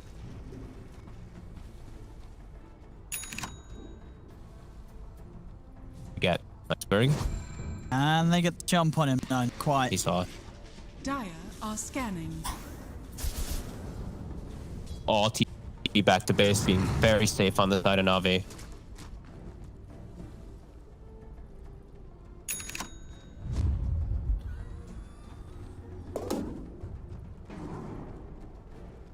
Smoke, V-Tune.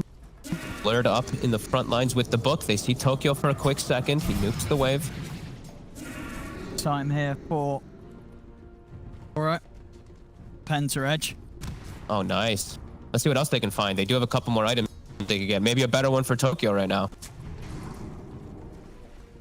Focused about the fight, though. His positioning, perfect.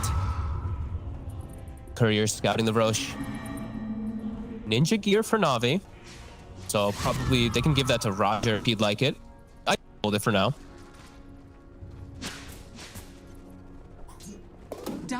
You see the courier? Oh, okay. Courier dies to creeps in the mid lane. So we will see those other two neutral items picked up. So Leveler and an Illusion inside the team's tower is under attack. That's all of them, isn't it? So Tokyo, did he not get lucky? Did not get lucky. There's still one more item he can get. I mean, Leveler can be nice for the pushing, right, with the go. It's okay. 25% build damage on the Exorcism. It's all right. Oh, Wrap around. oh, he's in. No. The tree's gonna get stuck. Oh no! Oh no! He's gone. He's totally gone.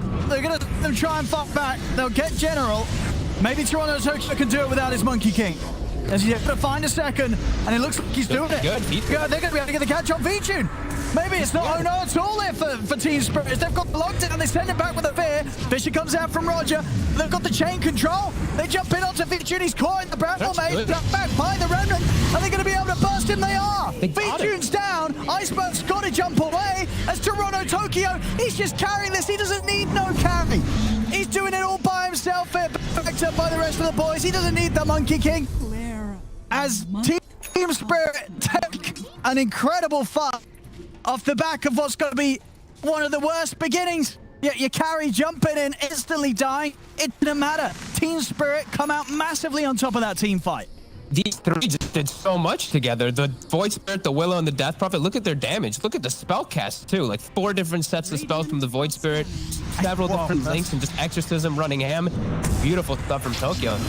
V-Tune maybe has to be a little bit more careful about his BKB timing, because as soon as it goes out, he's dead. If there's any other heroes, especially these 2 or 3. I'll see up top. Collapse isn't done. He's looking for always want to fly. He's got enough burst. Not quite. Glimmer Cape and Lotus keeping always want to fly set for a little bit. I say that he's hanging around, but he can't run. They are going to be able to find him. They hunt him down. They'll nuke him out of the game. And over to the side, they've even got the York set up on Roger.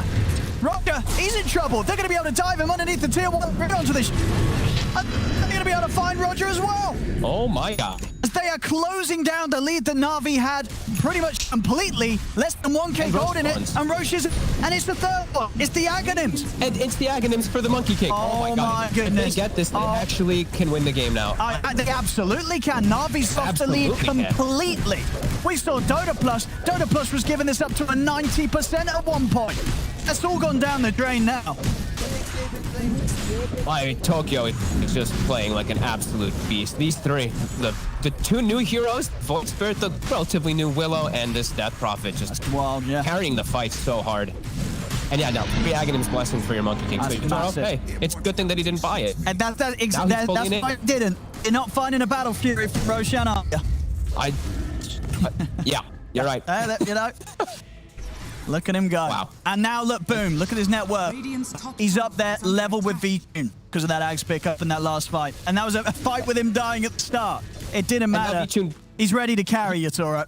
Yeah, now he can actually fight versus this. If Monkey King gets spells off, Toro is going to absolutely decimate the fights. I mean, this beginning, it looked dreadful. Your Monkey King's jumped in, and he's been taken down immediately. But I think, as you said, we're really going to see Navi reassess how they take the fights now. They can't throw everything in to commit to kill this Monkey King. He is not the biggest issue. No, and V-Tune just has to be more patient with the BKBs. He has to be waiting till he sees these disables coming onto him or something, because as soon as the BKB goes out, they have overwhelming control and damage for him. And a game that is completely flipped. Yeah, Navi's 25 even of the Void Spirit. Completely. It's a 5k advantage now for Spirit. 26 on Death Prophet, 25 on Void Spirit. They have extra sets of stun control, and Monkey King is fully enabled from his scepter. Like, everything has gone. Now it's fully changed where everything has gone for Spirit's favor in the last 2-3 minutes. Well, it was going for Navi for the majority. If they're not winning a fight when that far ahead, they've got to play on a level that they haven't been, Navi, to win a fight now while they're down. They have to somehow kill Tokyo, but this is a sheep's heart with a cheese with Oracle behind him. He is massive. 11, 1, and 12, really putting the team on his back this game.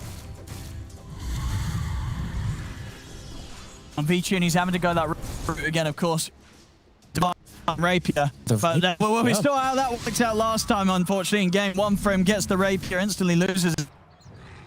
And his BKB is down to 6 seconds. You know, he had to use it in every single one of the times. He has to be very patient with how he uses it in these next fights if they want to have a hope to win.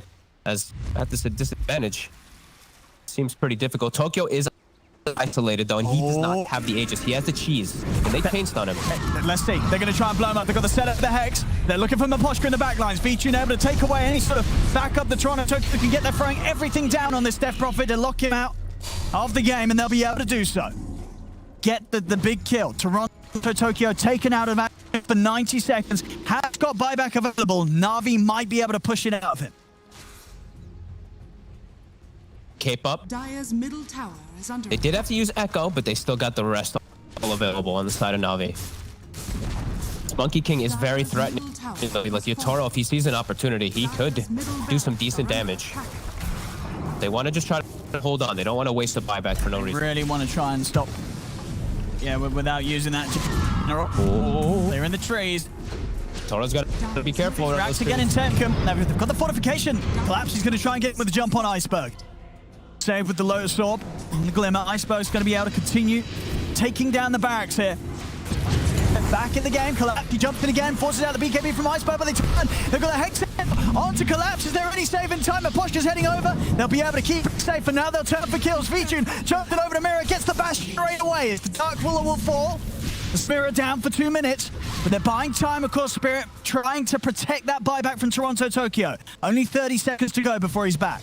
Oh, Mira's actually 600 gold short of the buyback. If they're able to somehow get him that, he will be able to. But they saved the buyback from the Death Prophet, the important one. They might lose 2 racks for it, though. They hold on. Racks, yeah. Yotaro, he's trying to find the setup. They're ignoring him for now, just finishing off the barracks, and they'll get it.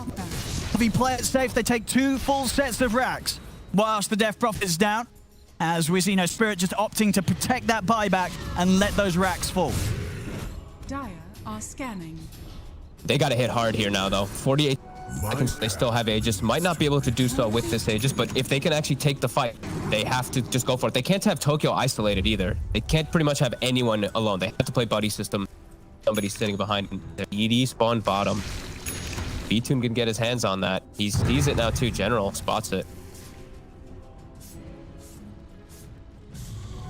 Spirit are aware for a move, though. They're all positioned very nicely and defensively. They also have the Abyssal now done on Toro, so he has an easier way to make plays. He is also huge. Not wanting to spend the gold quite yet. Still assessing the situation of the game. The last move has leveled it back off, so Navi not in a desperate position as of now. It's close, it's even, and especially with 2 racks up, to get back a hold of their advantage. In these late games, when you have like Earthshaker, this amazing chain stunner for your carries, you know, this is where you can hold on. One stun goes off. If someone gets chain stunned, they're very likely to die versus... Moment, feels like. Bathroom break.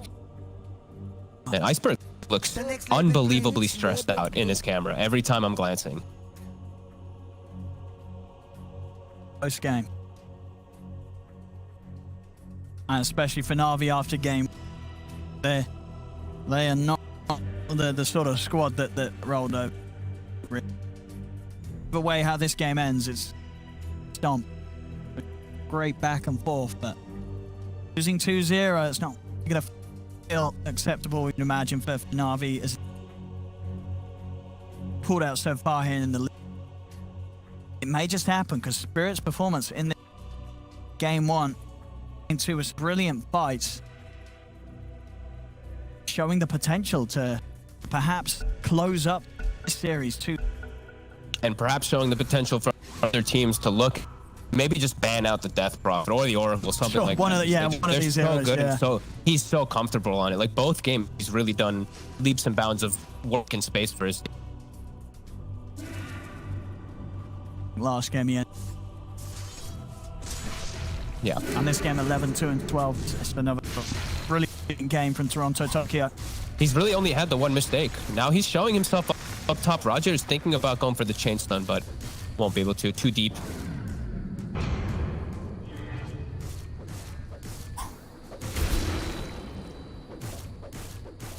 Now, this is the thing. You know, V-Tune is... What's he sort of thinking at the moment? Does he want to spend his gold, or is he really sort of trying to stray away from having to go for that rapier? Oh, get the quick jump here straight away. They look to take down the CM, and they'll manage to do it. I think he does need the rapier. I think he's got to go for it. Because they're playing into all this evasion and stuff too, right? The Elven Tunic, I believe it was.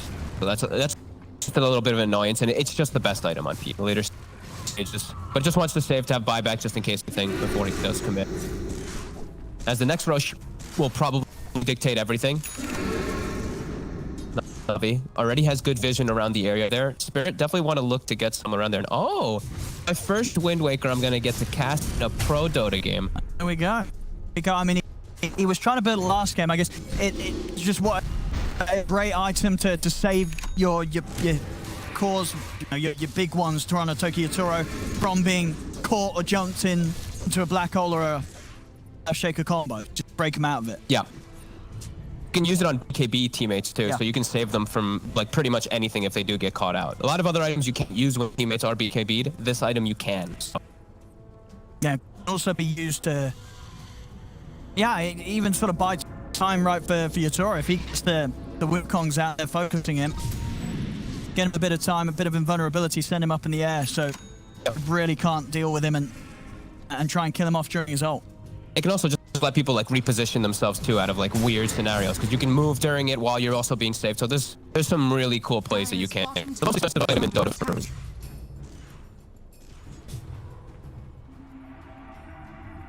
Spirit, it's got to be just execution inside of the team fights from both sides, and V-Tune still hasn't committed the gold. I was gonna say, and Rapier can sometimes change execution because you just get dagger crits and it changes everything, but hasn't quite committed still. 9.6k in the bank. A lot that he hasn't. Has he got enough for the Rapier and buyback? I mean, obviously buyback doesn't matter too much when you have a Rapier. He's 300 shy. They'll get into the pit though, and Spirit is very far away from this. I don't think they're gonna make Navi's gonna do this quick with the PA. Free Eggs Blessing for PA. Yeah. Fresher start for either probably for General, because General has BKB Lincoln, so now he's free to black hole all the time, so potential 2 black holes as well. They'll actually give it Iceberg, and they'll give General the Scepter. Okay. All right, some extra damage. Midnight Pulse damage. I thought V2 might want it, especially versus Willow. I love the Blur Ags versus Willow. You can dispel everything. You never have to worry about Brambles. You never have to worry about Curse Crown. But yeah, just opting to give it to the Enigma. Okay. I mean, it's you get that sort of first midnight pulse down followed up with the black hole. It's an insane amount of damage. It's collapsed. Is damage their issue though? As V2, he'll find collapse. Trying to get that outpost, at least have one of them under their control here at the 50-minute mark. They don't get either. But why? He's dead for. He doesn't have buy. He's dead for 90 seconds. What does experience matter that much? Nah, he's got buyback. He's got buyback. He's 20 gold short. 20 gold short. Okay. I was gonna say if he did it, then yeah, sure. But he's just about. He will have it. Oh, and he picked the Philly. Yeah, they give him the Philosopher's Stone too, so he'll have buyback. He'll have it. But if he didn't, that would have been a bit. Ooh. I mean, still though, the risk isn't worth it. The outpost doesn't get you that much at this point in the game. 1,000 XP isn't gonna change the game. I don't feel. So I like more valuable. Yeah, they'd already got this significant 25. Any milestones. Yeah, a little weird. Aghanim's Blessing is gonna be bought for V-Tune. He's gonna bring it up. Oh, hang on, jump, Mirror! He's gone! Wilco's command is out now. They're sort of caught in a bit of an awkward spot here off to the side. Popping the refresher to get out with the jump. V-Tune, he's trying to get away from their own with the Abyssal. V-Tune, can he jump out? No, he can. He does the low ground, but Toronto Tokyo chasing the solid wave, pushes it back, but V-Tune, he's so low, he's able to jump to the high ground. Roger, providing safety as he locks down the fissure on Toronto Tokyo. Toronto Tokyo, he's going to be fine here. The Wind Waker being used upon him, able to break him away from any follow-up combo, and Navi, they'll back up, they'll reset. That was 2 buybacks coming out from Spirit. 2 buybacks coming out of Spirit. Navi saves the Aegis. They use the Refresher Shard, but not the cheese. And there is an exorcism used. I don't know, 100 seconds where maybe Navi looks to play around that. Maybe Tokyo goes to try to buy a Refresher at this point and send it to the shop. Might need it. Navi's waiting for one hero to show. They have a lot of explosive power. In a game that is this close, it definitely hurts to not be able to spend that sort of money you built up. You can't get out. They're just guarding that area. They have the ward coverage too. Sure.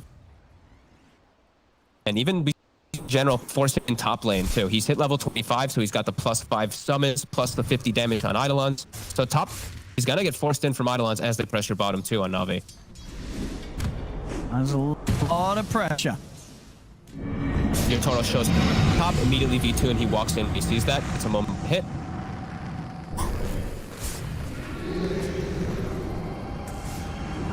E-Tune. Stepping up They pretty know what far. Toro has to be, cannot go on those trees anymore. That's true, yeah. So cautious around those damn trees. As the Iceberg's in.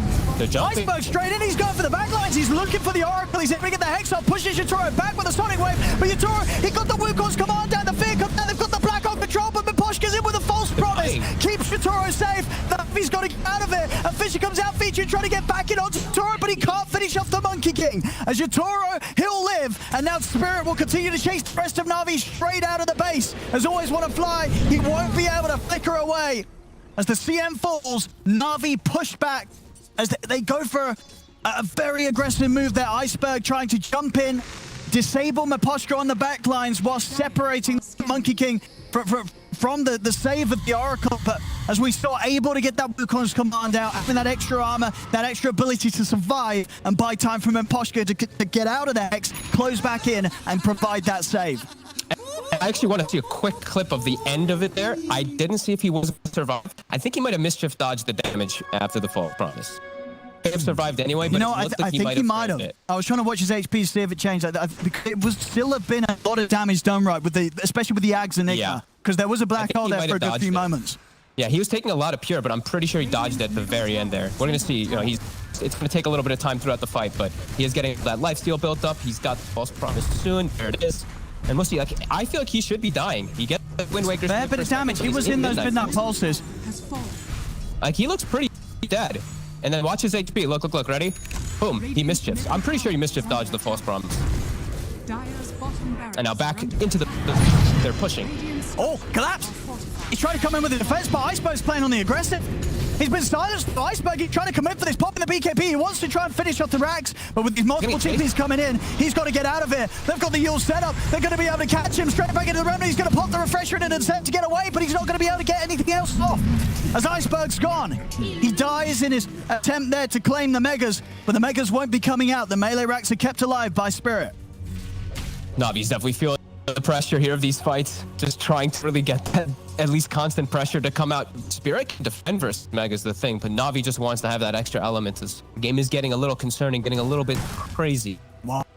I mean, did you like this as well? We're seeing a lot of refreshers in play. Yatoro buying the refresher orb as well for himself. Yeah, I want him and both Tokyo to actually pick one up. I see Toronto Tokyo went for Bloodstone, which is a kind of cool concept with all like that spell lamp and stuff, but I want them both to have multiple sets of ultis off and multiple sets of their beat. Sure. And I mean, so how'd you play this as the Monkey King in the fight? As you throw, as you say, just popping the ult, BKB, Abyssal, then swapping one of them out, getting the refresher going and being ready for round 2 if there's still people close by and he's able to find that second jump with the second Abyssal. Wukong's, honestly, screw treads. Wukong's and just swap that refresher. Oh, hang on, though. Always want to fly. Always want to fly. He's out alone. He's trying to hop, but they've found him. Another kill here for Spirit. The Eidolons making their way over towards the melee racks.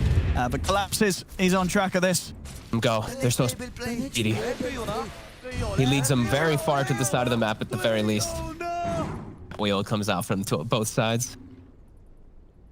Galaxies unseen.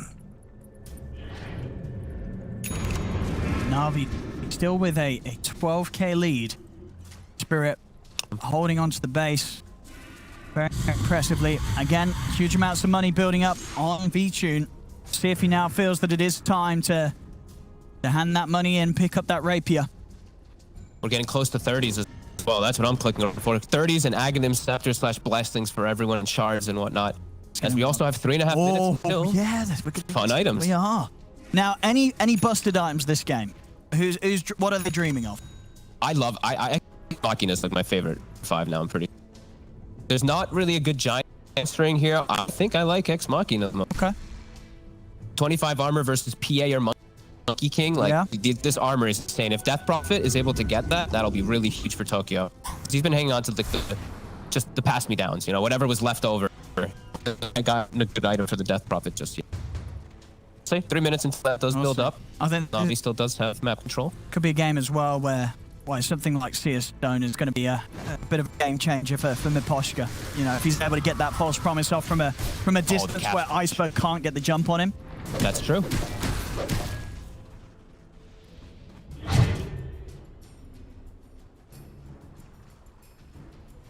get there. Very, very close to it.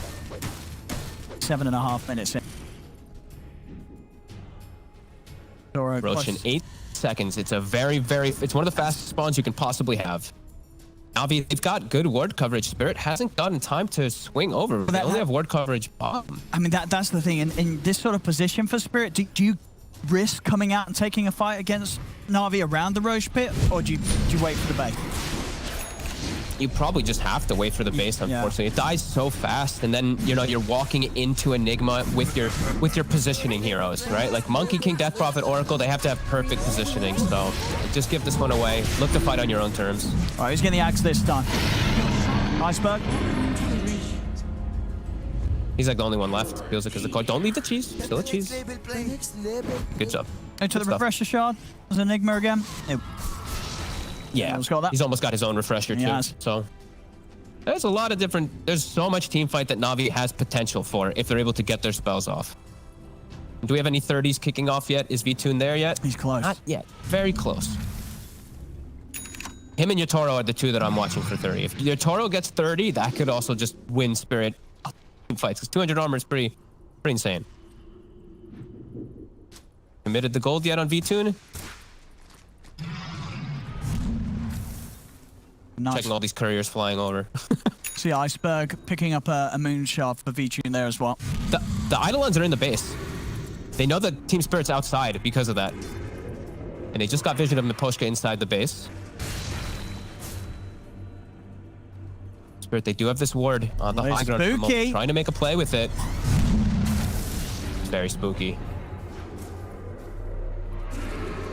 And they keep having to address these side lanes. I'm keep seeing Eidolons being sent in, the waves just being forced in from those racks being taken out too. So much gold on these. Yotaro has almost 11,000 gold.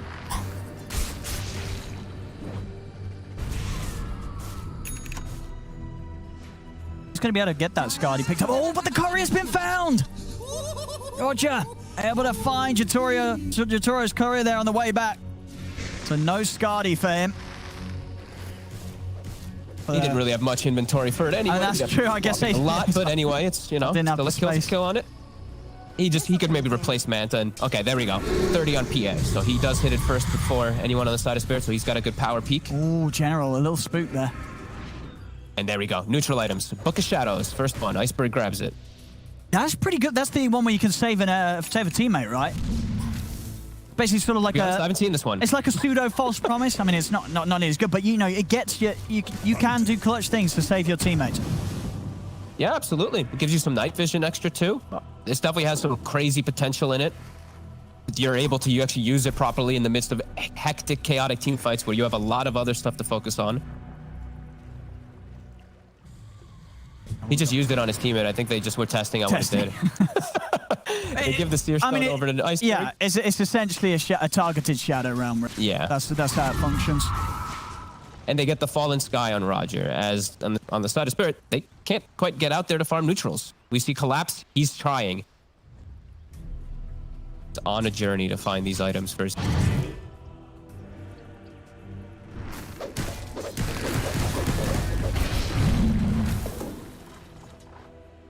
Those neutrals. Pirate hat. And that's nice. Start digging for the bounties. That's pretty good. Make sure everyone's got buyback gold. Monkey King. That's an upgraded leveler in a way. Oh, hang on. General always gone for it. He's going to drop the black hole. He's going to be able to pull in as well. The Monkey King mirror gets burst down by the Sonic Wave. The second black hole coming into play. They've got to save this Monkey King. Yotaro getting fully locked down. They jump in with the Echo Slam. He's gone. They blow him up. Toronto Tokyo, though, is holding his ground. Turning around with the siphons. Jump forward with the buyback for Yotaro. He's in with the balance straight down on the feature. Feature pushed up to the side. The Fear sending him back. The Wukong's command. Is it going to be able to grab him? It is. Yotaro jumps over with the Abyssal. They take down the PA that wants. They're ready to go for round two. Silence is out. Feature locked down in the midst of the Wukong's command as Yotaro has that second round of stun with that active. And that was 2 black holes General had to use. He didn't have mana for the third one, but the fight, Tokyo, they black hole on top of the Monkey King, but he buys back, comes right back into the fray. And they're able to get some nice cleanup kills. Navi, though, not having to use buybacks on PA and CM. They didn't kill the racks either. So Spirit now have some time to push out and pick these items that they didn't get to before. Hang on. Off the mark with the fist. Collapse. Iceberg's trying to go for this, but Collapse, he's got backup. Iceberg, he's trying to run, but he goes straight into the bramble. What, they just tried to make a two-man play, and Roger missed the fissure too. I mean, it may be just a distraction. General's trying to go for the rat push down bottom. But they might just push down mid on the side of Spirit. Eidolon's coming in. If there's going to be megas. Navi might get the megas here though as well. Look at this. Are the Eidolons able to do it? They are. So that little bit of distraction gets them the bottom racks, gets them the megas, but they're almost certainly going to have to use these buybacks. Yeah, Spirit's got to push forward. They have the Stygian Desolator on your Toro, so they will be able to push very fast. Exorcism is still 40 seconds, though, and buybacks will start coming out. V2 really trying to hold on. He's in! He's got the Black Hole General! He jumps forward straight away, but do they have to follow up? They bring him a push going. The Sonic Wave comes in from the side. They've taken down Toronto Tokyo. They've taken down Yatoro. Buybacks coming out for Spirit, but they can't get back over in time. Mirror up in the air. Navi, this should be able to find him as well, as the Shadow Realm will soon come to an end. He's looking for V-Tune, but he hasn't got the damage on his own. As Mirror's gone, Yatoro as well, out for 2 minutes. That's a dieback on the Monkey King, as General seizes an opportunity to come in with a big black hole and possibly secure the game here for Navi with no carry Monkey King available for Spirit's defense. He finally gets the hole that he's been looking for the entire game. Tokyo's gonna run it. Let's see what Tokyo can do. I mean, he's done it before in the game without the Monkey King, but General, he's in. They've got the Hex. Fallen Sky follow-up from Rogers. They lock down Toronto Tokyo. They'll take him out of the game. He's gone. GG is called. Navi will be able to hold on in this series, taking this game 2 at 64 minutes in. Look at General. That was a stressful game for them, for sure. Really nicely done there at the end, just forcing the issue when they get those buybacks forced. General sees an opportunity. He takes it. He gets 4 heroes in the black hole. Beautiful stuff. The refresher, the second refresher, this time it pays off. But you can see, like, look at the strain on Navi's face. They felt this game. That was a wild game. Incredibly back and forth. And for the most part, Navi, they did hold the advantage, but we saw sort of how much they were able to build it up. Then it slipped away.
sure if this is intended, but I like it anyway.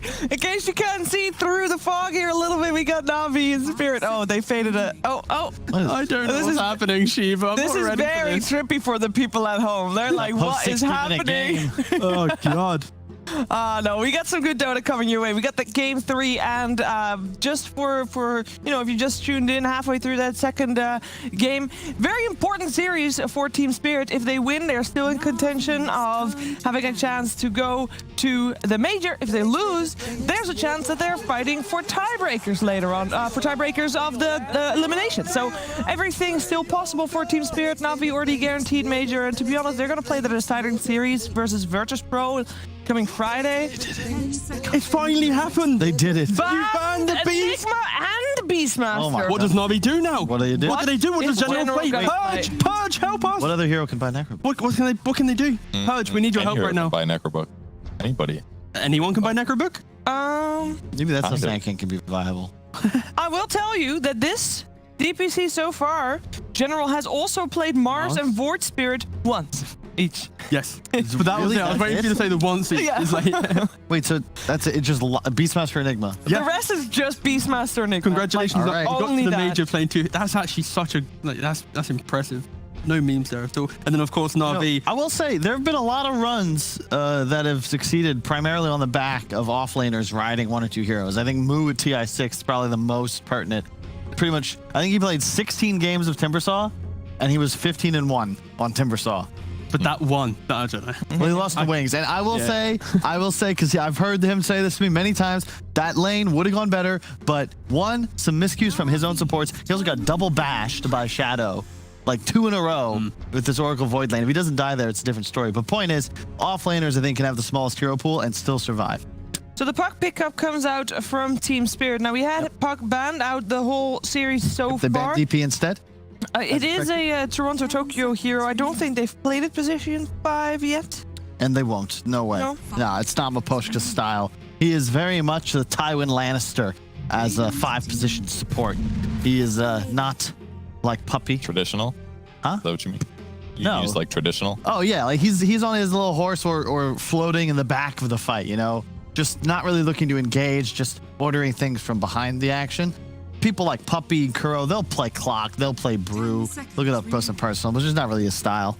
At least from what I've seen. Maybe he's got some new. 5 seconds. They also ignored the Oracle first pick that they've been doing. So that's a little interesting. Navi goes to the CM though, probably for trialing capability reasons and strong laning. Yeah, this is going to be just one of those rare games because Navi banned out Death Prophet, so the need for the Oracle is probably lower in value there. But also it's the fact that for Navi, they've got a whole new drafting recipe they've got to show now. Yeah. They don't get to pick pos 4 into off lane, and now they just go, this is our support duo. Roger Chen, it's quite solid. Something you have had a lot of success on back when he was on VP. I guess it was solo playing Chen. Well, we've seen Roger play Chen earlier on in the tournament when they were playing against Unique. Dude, Dota's been around for so long. And he played 2 Chen games when they get playing against no techies. And he has actually played a lot of Chen. He's played 4 Chen games in total in the DPC League so far. I was reliving a tournament I played in today, and I'm like, oh my god, that was 5.5 years ago. Wow. I mean, to be fair, 2020 kind of passed. You know, that like true. is a dead year basically. So everybody's just gotten a year older, didn't really get a lot in return for it. Unless you spend time learning a language or something. Sorry, Purge. No, it's okay. Chen's also 4-position hero this game. Almost every other time we see Chen, it's a 5. So with CM in the pool, probably going to be always on a flies hero. So he's going to have more net worth. I'm curious to see what he does with it. Probably just like typical stuff, fast mech into other momentum items. But I'm curious to see how he plays it. The key thing in the Chen games Navi has played so far, it's the idea that they always have pressure to apply and a quick tower to take. So in the side lane, you apply that pressure, you suddenly retain to mid, you've got this TA, or you've got this like big hero that's able to just overwhelm that objective. I love the band, specifically the Doom from Spirit, because that's what Navi have used as their finisher in a lot of games. This late pick Iceberg Doom, especially if there's a puck middle. You just straight up regen through it, combine that with the Chen, the regen addition, like you just can't win, it feels. So the early game's too powerful, and then all of a sudden there's this Doom with like Blink BKB Shivas 25 minutes into the game, and you've lost. And man, Yatoro, We gotta send you a lamp. Ever since he turned off his cat ears, or I don't know what went wrong with cat ears, but like there's a light source Bad missing for juju. sure. I understand. If you're superstitious at all, sometimes, you know, you gotta keep the routine. Cat ears aren't working.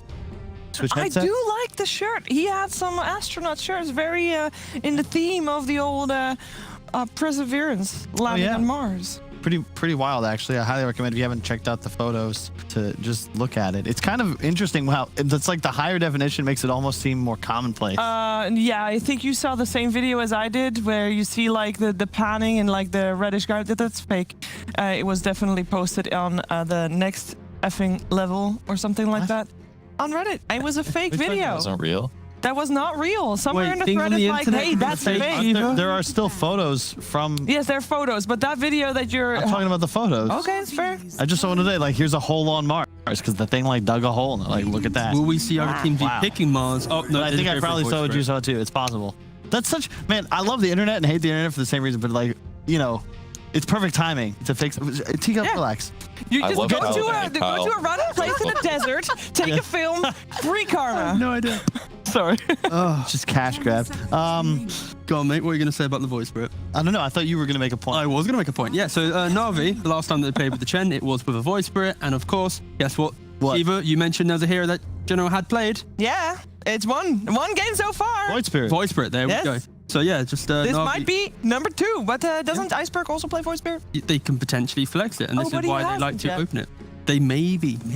But most likely, this feels like just the General hero, in my opinion.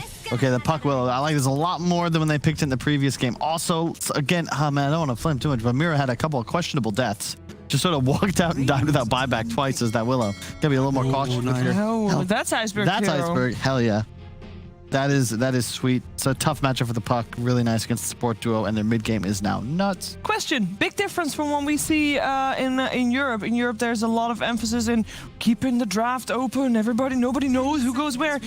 Everything is telegraphed here. Is that like okay to do? Like, is this the new style, or are they just less diverse? Yeah, these teams don't really have as much flexibility as I think some of the European teams, mainly because their supports, they like to play like the strong supports that have the game. They're not going to be sacrificed in the draft. And, you know, with Navi, it's like, sure, you're showing your CM Chen, but it's like the idea that if you want to counter this, we get to still counter you with our cores in this way. Yeah. We're not really seeing these teams trying to be too creative with the hiding the heroes. Yeah, and in addition, you need to have that flexibility. As soon as we see puck, we know that that's Toronto, Tokyo. Yeah. You're not gonna be able to hide it. Like, if it's secret, it might be Puppy. In fact, it probably is, but you don't have that as Spirit.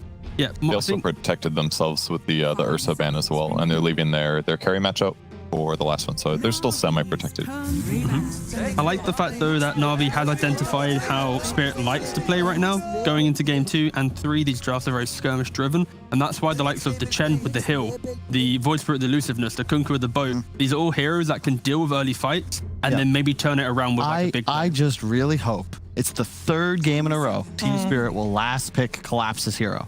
Yeah. I want something better than what we've seen thus far. The Sand King game, they won it, sure, was not the Sand King. That second game, he actually did pretty well, but I wouldn't like consider how far ahead VTune was. You last pick this Void Spirit. It doesn't really answer the PA at all. You will once again be last picking his hero. Please give me something. There's one big difference this time. Last time they started banning out Collapse's heroes second to last or last ban on the previous ban phase. This time they can only ban 2 heroes totally. So Centaur or Axe will make it through. And Bloodseeker as well as an option, but I think we'll see what Navi's next ban is. Might help indicate kind of the idea of what they may be scared of. You guys think there might be a chance that Roger on the Chen goes for the shard, the one that gives you send back? Yeah, I don't know if he's done it thus far, but it is a very good option just for these int heroes that like to, you know, blow up a lot and then reset. They don't really have that right now. Okay, they go for a Tide Hunter. I was hoping they would do that in the previous. This is nice. I'm a fan. Gives them team fight really nice against Chen. Yes, for sure. Sit on a tower. The team fight now is Against pretty nuts. Kunkka. Yep. By Hood, Yeah. do the same thing. Now the nukes aren't as threatening. 10 seconds remaining. I mean, a safe laner, they banned out Lifestealer Jug, pretty standard.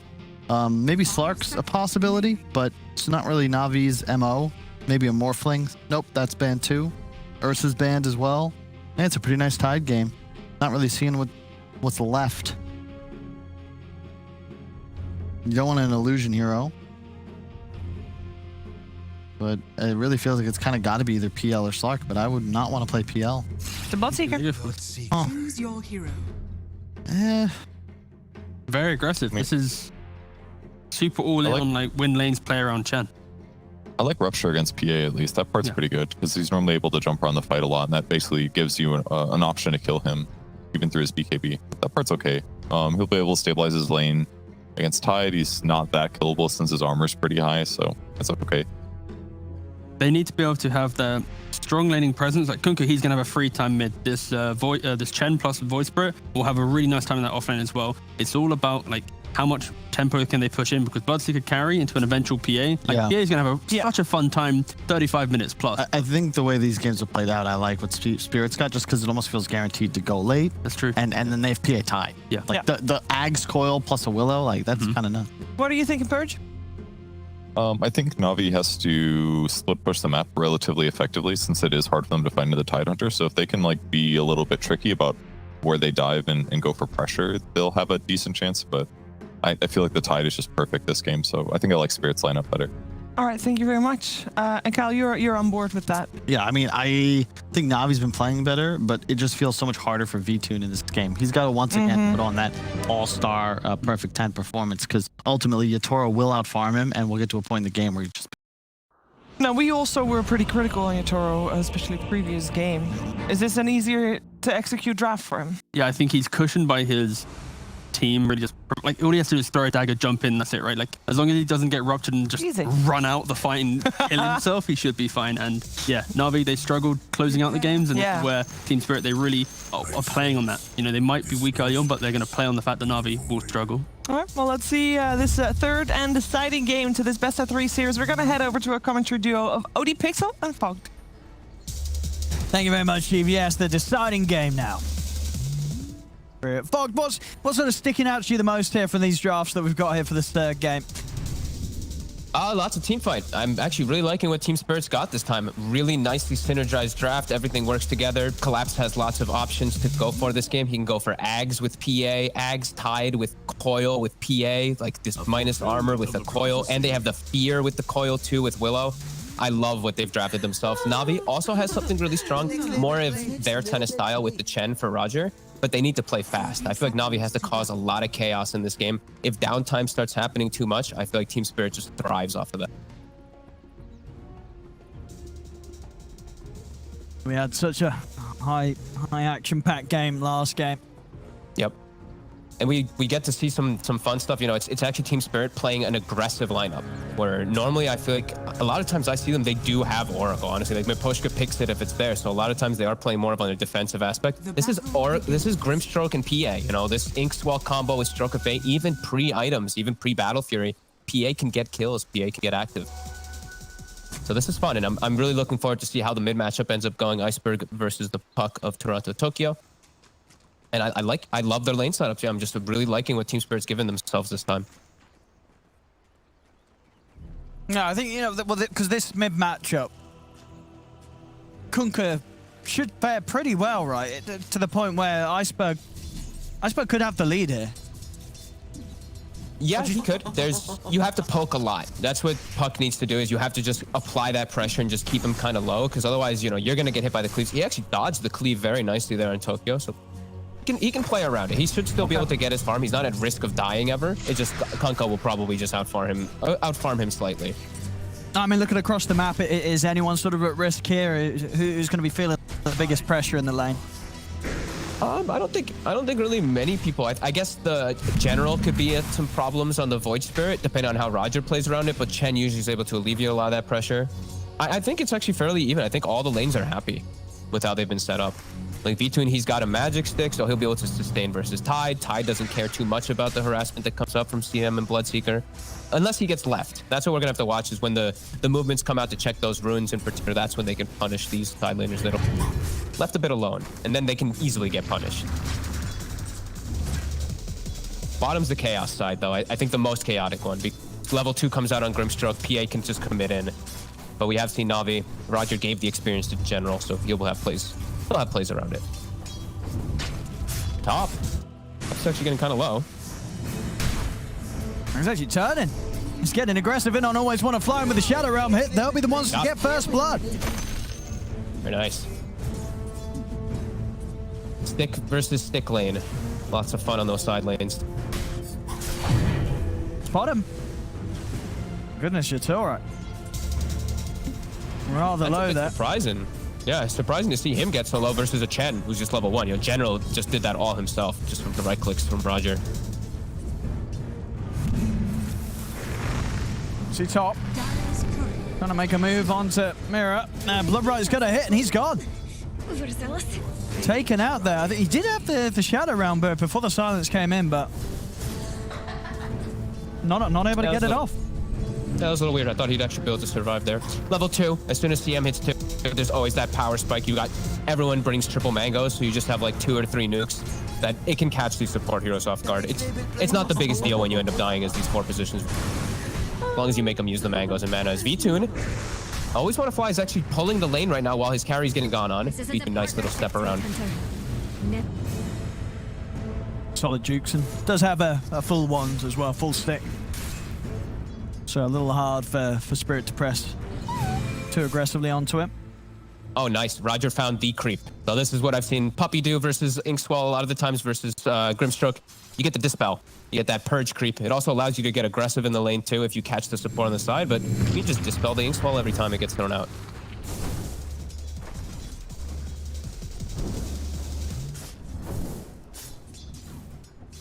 Spirit do about this? I mean, they're obviously getting perfect farm for Yatoro down here. Yeah, just don't force the issue too much. They're a little bit low on regen. Mipushka actually has some extra, so they should be okay. They're going to try to kill the creep. That creep is very obnoxious.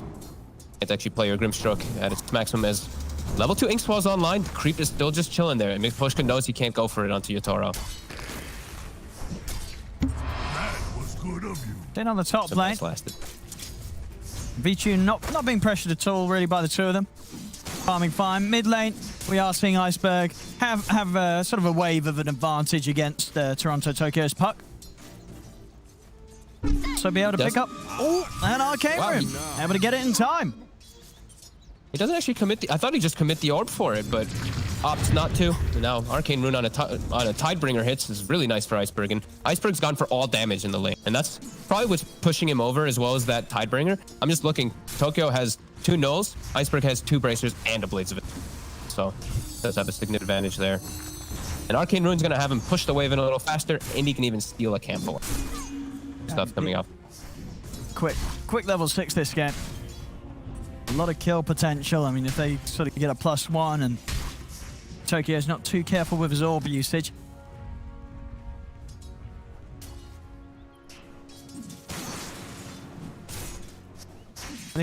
Tokyo's really starting to fall behind. That's a lot of damage. He's just gone for straight base damage, so no bottle. So his regen is actually pretty low, and Iceberg is full healthy. But Toronto Tokyo has to be cautious now. At bottom, Roger's able to get the bounty ring, but he will pay with his life. Same time, top lane collapse. Able to run down, always want to fly. General poking at the two of them. But, not. I mean, he's got a pretty full wand actually, so Toro does have to be cautious. Gets back under the tower. Help to keep him topped up. And, this creep in lane. Oh, he's actually going for it himself. Oh, and he's got it. Gonna find him. Oh, yes, he does. I mean, this mid lane Iceberg, he's beating Toronto Tokyo pretty hard now, especially with that kill.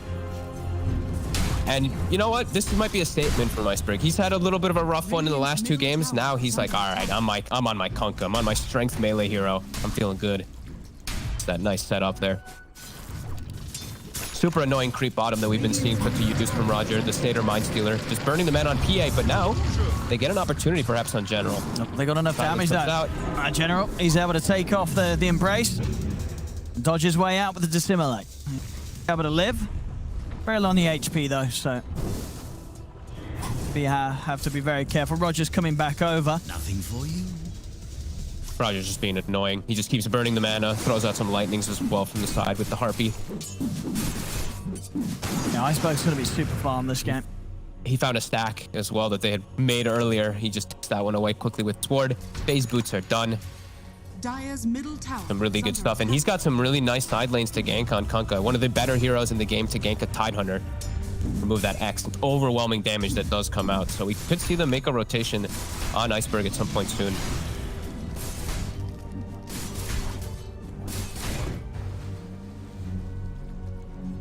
Either of these side lanes would warrant a kill for sure. They're the best measures of saving anyone from that complete Kunkka combo.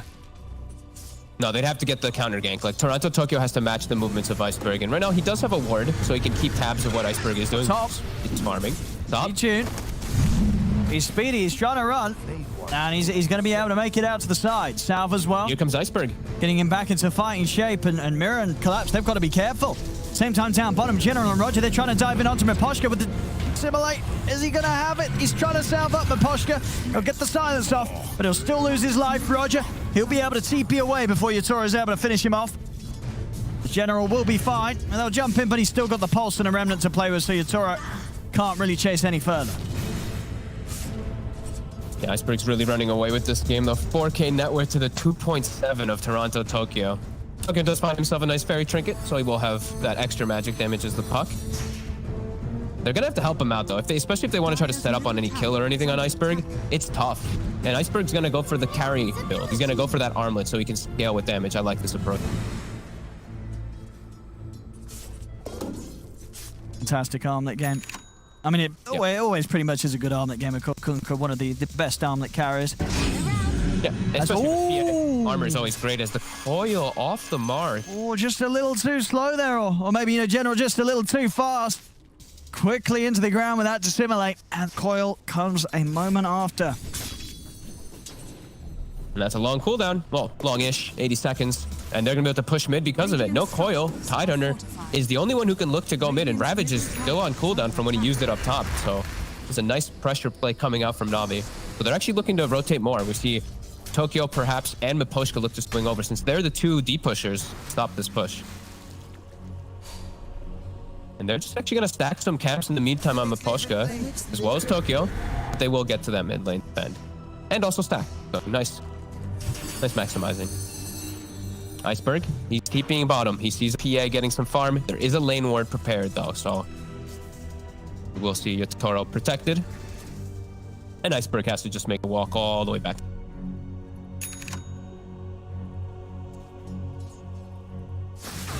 Radiant are scanning. Just want to fly. Mirror. The bramble in the shadow out. And straight over the TP. Always want to fly, makes it away. The boat does connect in mid, even though he gets silenced. He will be able to jaunt away and survive. But now low on HP. And as we've mentioned, you know, no bottle build on Toronto Tokyo. So he's going to have to keep bringing salves and clarities and stuff to keep him to the map. Bottom General. Oh, to make it out to the river. The side, and he is out of there. We'll see back mid. Iceberg. The room bottom. They're trying to guard him, but he's very tanky. Does not really feel like a kill that they can try for. They need the 6 on the Willow to kill Iceberg. He actually pretty much has the armlet done already. That is insane how farmed he is. 5.1k net worth. He's over 500 GPM right now. Just a below. And now he's swinging down bottom. Are scanning. He's going to find Yatori. Obviously no boat. So you want to try and set up for this. The rest of Navi are coming across. He's just pushing him away, though, pushing him out of his safe lane. And now Roger, he's got double creeps, and there's a catapult wave coming in, so he can apply pressure himself while they chase that PA completely out of the bottom lane. And Vtune is able to hold his own up top. He's got his CM. Always want to fly backing him up. Gets the rupture. Collapse will just hold himself and flip over. Bathes in his own blood. That does look nasty on Tidehunter. And the push comes out. So Navi, they're going to be able to set up for that tower, mid tower, next on the menu. That's exactly how they want to play. You know, they want to be causing chaos. They want to be getting themselves a nice gold advantage versus this PA lineup. As we know, that Spirit wants to be able to take it to the later stages. For the twin. And oh, look at these stacks. Iceberg even finds these as well. So Armlet easily clearing these out and enable him to a super fast DKB2. Yeah. He's going to have the Ogre Club as well already in a second. Dire's top tower with these sort of item timings, you know, Iceberg, he's going to be able to go where he wants. We may have seen him sort of be in some deep positions when he was dying on his Lycan and on his Queen of Pain, but this game is a Kunkka with the items that he's getting. He can go wherever he wants. I don't know if it's going to be that easy at all for Spirit to kill this man. They'll bring the Tidehunter to stop that push, and they will get a nice coil on the side. Okay, let's see if they can get the kill. I'm looking for this Void Spirit, Ravage out to the two of them, and they'll have to follow up. Nicely done there. Instead of from Tokyo, buys time for Collapse to get in, and they'll get the 2 kills. Beautiful setup, and that's how they have to play this game. It's just about those big cooldowns, but they are cooldowns for a reason. So Navi, they're going to be able to take advantage. You know, 15 seconds, they'll be back up. Team Spirit, don't get too over-aggressive, but this is a good move. Finishing off this tower, there's no glyph. Good stuff. And now it's going to be a little harder for Navi to take advantage of those big cooldowns being used. Toro gets space to farm top. They know he's top, though. We see General already setting up there, and they're even going to smoke across with beat. He's got the Maelstrom, so he's also off to a good timing. And we do see a lot of damage coming out from Navi, and a lot of ways to prevent damage. They did have to use the Hand of God, but they always will have Rum in the fights. And now there's no Ravage, no Coil. Team Spirit has to be cautious. Well, they're sticking around though, Spirit. But Poshka, he'll get ruptured. Navi, find the Grim. Can they get anything more? Be able to put their hands on mirrors. The collapse? A collapse. Do they have info that he's here? No. He's out with the TP. They had a feeling, though, because they knew he TP'd mid. So when he walked top, they probably had a feeling that I had a couple seconds left. They were right, but not able to quite find him. And bought for V-Tune to keep farming, and time for Yotaro to continue farming too, because he still can't get involved for some time as this DA. Even though he has the Grimstroke. Now with all this overwhelming pressure that is coming out, it is... And this mid tower, they really are still just getting that defense going, though. They're not letting Navi break it down. I mean, they're nearly to be done on Roger. And I guess sort of what with that, and then when V-Tune has the BKB on top of the Maelstrom, that's when we're really going to see Navi try to force Spirit into a position where PA is having to really consider turning up, or of course just losing objectives to this sort of early mid-game fight that Navi wants to bring. Yeah, Navi, it's going to be that double BKB mech timing. There's still going to be a bit of time until they get there, but it's getting close. Probably one more set of like Ravage Coil that they need to endure before they do get those magic immunities out. And once they have those, the fights look really easy for them, if they're actually able to just run through Team Spirit. Because they can just effectively like remove the Tidehunter, remove the puck, remove the supports too. It's just going to be PA's damage that they need. And they need to make it work, though. They need to make those BKBs hit hard. They need to make that mech hit hard. Because if the game gets to a point where it starts stalling out too much, Yotaro's got to take over. But Navi does have to play pretty perfect once they do get their timing windows in. Spirit, they're still going to look to battle. When they have ults, they are battle ready. Let's see if Navi's ready for this one, or if Team Spirit can catch them by surprise. As they're heading in, Dream Coil drop down, they're throwing everything in onto Iceberg. The fearful up, but he's able to get the boat off. He's going to have that run protecting him. Is it enough to keep him alive? No. With the Ravage out, they do manage to finish the kill. They take down Iceberg. They'll now turn over towards Always Want to Fly as they pick up a second. Nice big hit. They find the perfect target in the front line there. The Kunkka isolated, separated from his team. Roger had Hand of God. Didn't end up using it to try to save him. Finishing up the mech. Nice strike from Team Spirit to Toro time. He's got Battle Fury. Navi has to do something. They have to be taking advantage of these cooldown timings now. Oh, for sure. Otherwise, this PA is going to get pretty spooky. This PA will win the game if Navi just sits back and lets them just keep looking and picking apart the fights every time that Spirit looks for. Like, Navi has to make their own move. They can't just play reactive Dota. Collapse. Tanky boy. He knows that they don't want to go on him. Dire's top tower is under attack. Navi is going to try really hard to go for this tower. TeamSpirit very aware of that, setting up all four, and Iceberg walks right into them on the high ground. They just get the jump on him straight away. The backup's coming in for the side here from Navi as Iceberg. He's actually still alive, but he finally falls. He's gone down. V-Tune tries to commit underneath the tower. They've got the control and collapse, but have they actually got the damage to take down this Tide over towards the side? General, he's able to get in, finish off the kill on Maposhka. Back in mid, Collapse is still alive. Another Bloodbright coming out, though Collapse will finally fall. Radiant's middle tower. As Navi, they may have lost Iceberg, but they find two. They get themselves the tower. TeamSpirit, they're not done though. Yatoro, he's jumping in. The Fear's going to push back the Bloodseeker. Dreamcore's back up. Toronto Tokyo's in with a lockdown onto V-Tune. They turn their efforts over towards General, buying time, and in fact looking for the chance to get back in. Jumps over towards Yatoro, but the Remnant won't quite catch him. As Mirror, General. Toronto Tokyo, they're chasing him down. They've got the magical damage as Toronto Tokyo bursts through the Void Spirit. Pretty crucial deaths that are coming out on the side of Navi. Like losing Iceberg again, BKB is going to be stalled out. They lose V-Tune as well. Yatoro cleans up. It's starting to look real good for TeamSpirit. Only a 1k advantage, but I'm really feeling that looming pressure for Navi. They need to just get more done, and that was all while Ravage was down. The next fight, now Ravage is going to be up, and Navi still won't have their BKBs. So Spirit, they can look to fight again. This is going super well for them, right? As Iceberg, he's walking into them again. Coils up in 3 seconds. He needs help, and he needs it now, but I don't think Navi can get here in time. They're just gonna Ravage and coil him. They know how important he is to the game plan. They have just completely shut down Iceberg. He's below all 3 cores now. I mean, he had such a brilliant opening, but these deaths are putting him back in his place. He's no longer having that lead that he was really building up off the back of an excellent laning stage. It's such precise strikes. Like, Spirit knows exactly what they need to do in this game. The way that they were parked on the high ground, Iceberg walked in and was like, oh my god, I just ran into 5 heroes. Why are they here? They know exactly how to play this game, and they are doing it. They are doing it very nicely here. They certainly are. 11-8. And taking a tier 2 hit, 18 minutes in, and they're not the lineup that's really under huge pressure here to perform in this early stages. It's Navi, and Navi right now, they're slightly behind.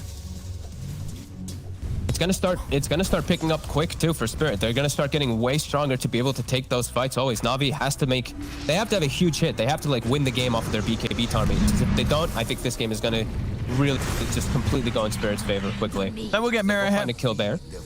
V-Tune does have his BKB. Let's see if she can threaten Roche. Perhaps. There's no Ravage.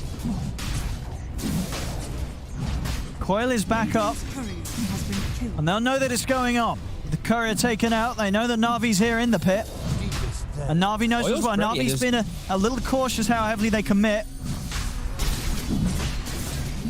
Yeah, they're all very healthy right now. And it is BKB, V-Tune in the middle of the pit. So they will give the respect to TeamSpirit. They're going to just push out to get their own. And a nice move from Navi. Feels like they needed this. Instantly smoked. Still no BKB on Iceberg. He's getting close to it, but they do at least have it on V-Tune. So he's got his big time. And of course, they see Yatoro underneath this ward. But he's blurred up, so they're not going to be too sure on which direction he's headed.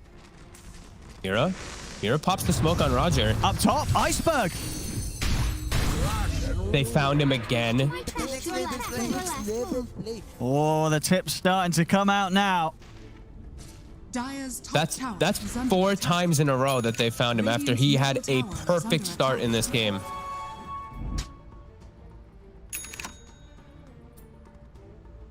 For the twin. Just precise strikes, and that one didn't require coil. That one didn't require Ravage. They just killed him with things. Now they're gonna have Ravage and coil for the next fight, and it's still no BKB on Iceberg.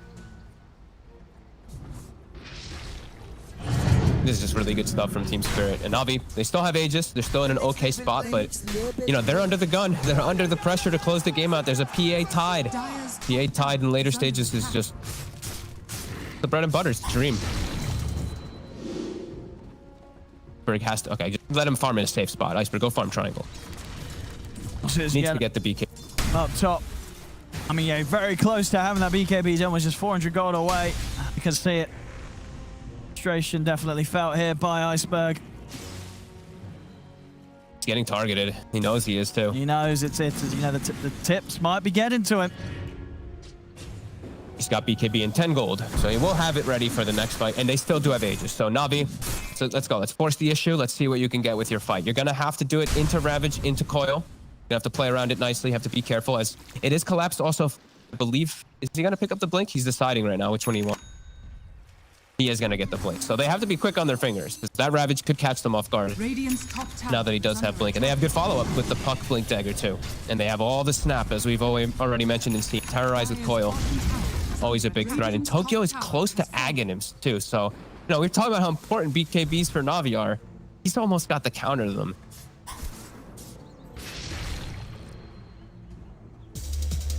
Radiant's top tower is under attack. It's gonna be Radiant structures trying for are this tier 2 fortified. top.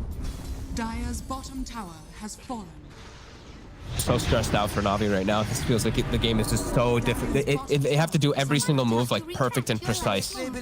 Otherwise, like 1 or 2 moves, and they just lose the game to this PA and Tidehunter.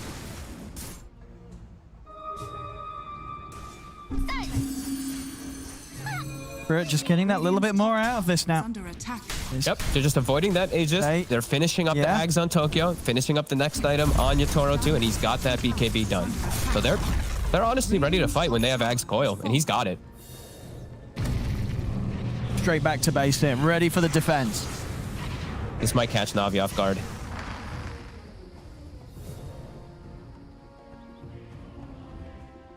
One minute and 40 seconds left on the Aegis. And Yatoro's still getting space, and he's still able to farm.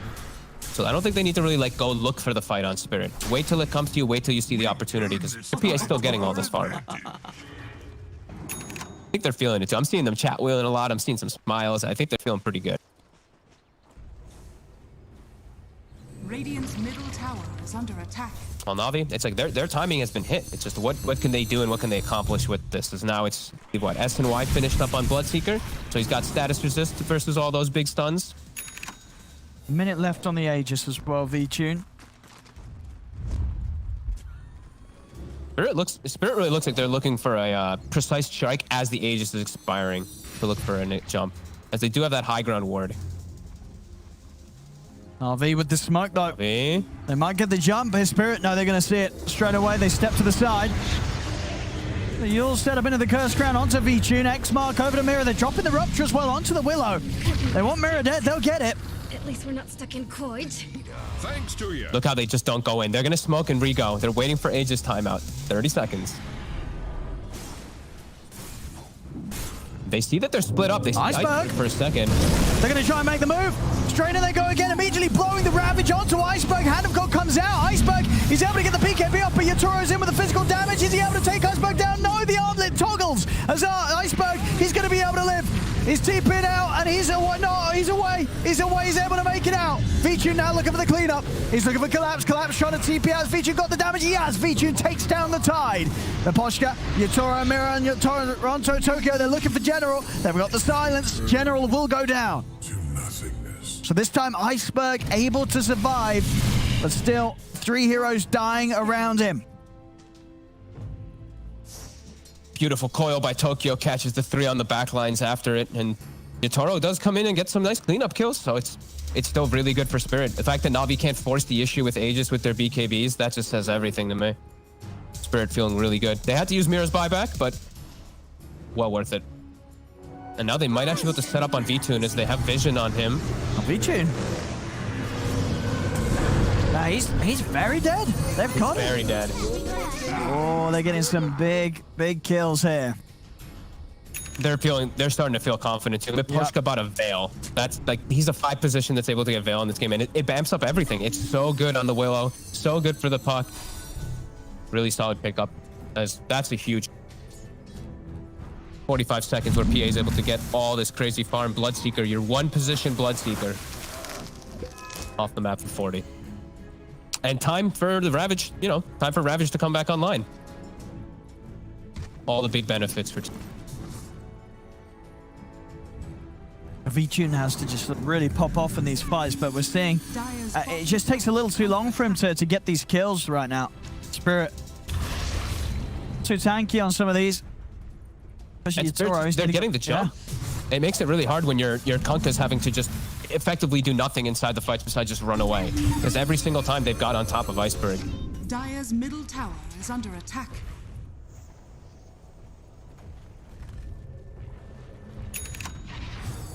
Yeah, Ravage back up in 15. Navi have to be ready for the fight that's going to come to them. I mean, how do you fight into this? Haste. They have to try to control. They have to try to control Tokyo in particular, but it's so hard. He's just so high level and so tanky now on this puck that they don't have the control for him. Void Spirit can't actually do so. He doesn't have the Ags yet either on the Void Spirit, so definitely can't. TSpirit ready to fight. Ravage ready. Oh, they're going to get the jump collapse. He's in. The Ravage straight away on a Vichun. Vichun, is he going to be able to get out of this? The follow-up fear, they're locking him down. Vichun, he's still alive though. He's able to turn, drop the blood right, but Yatoro's got the physical damage as he focuses down the Bloodseeker. Vichun's out of the fight, and Yatoro, he's ready to start looking for his second target. Over to the side, always want to fly, taken out. The stun combo there, locking down Iceberg as Spirit find a third. Roger, he's trying to go for the TP out. Is he able to make it away? He is. But again, it's 3 dead on Navi. As these fights definitely seem to be in that territory now where it's very hard to see what sort of setup is going to allow Navi to come out on top.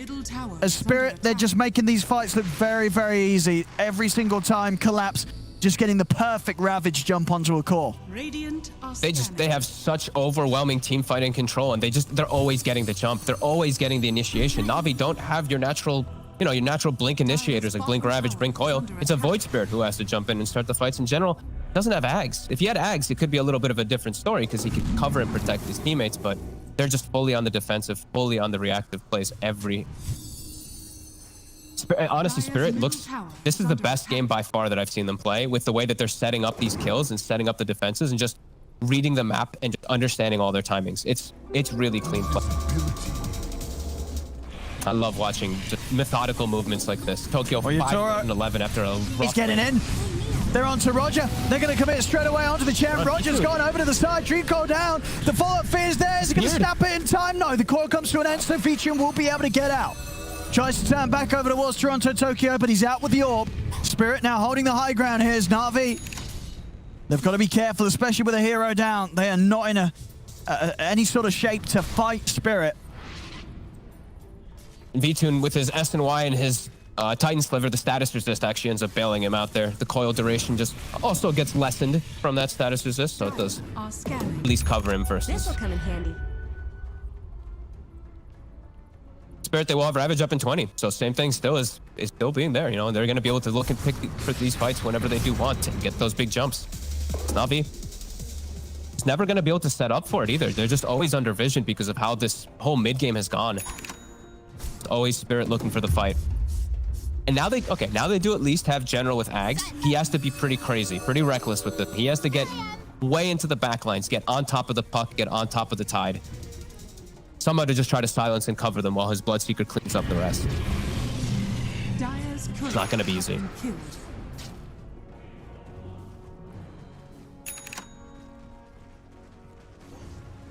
Few fights now in a row where Navi have just struggled to get much out of it at all. Spirit always being the ones with the jump.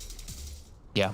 And they're set up around this area. Roshan 15. They've got a nice ward down too to watch Navi's movements. They just saw that they were walking outside of the base, so they know that Navi's grouping up right now. Or they should know. Bounty. And DD spawns top. Toro's got his eyes set on it. Oh, he Navi wants maybe setting it. the trap. Oh, and he's got it. He just walks in with the blur.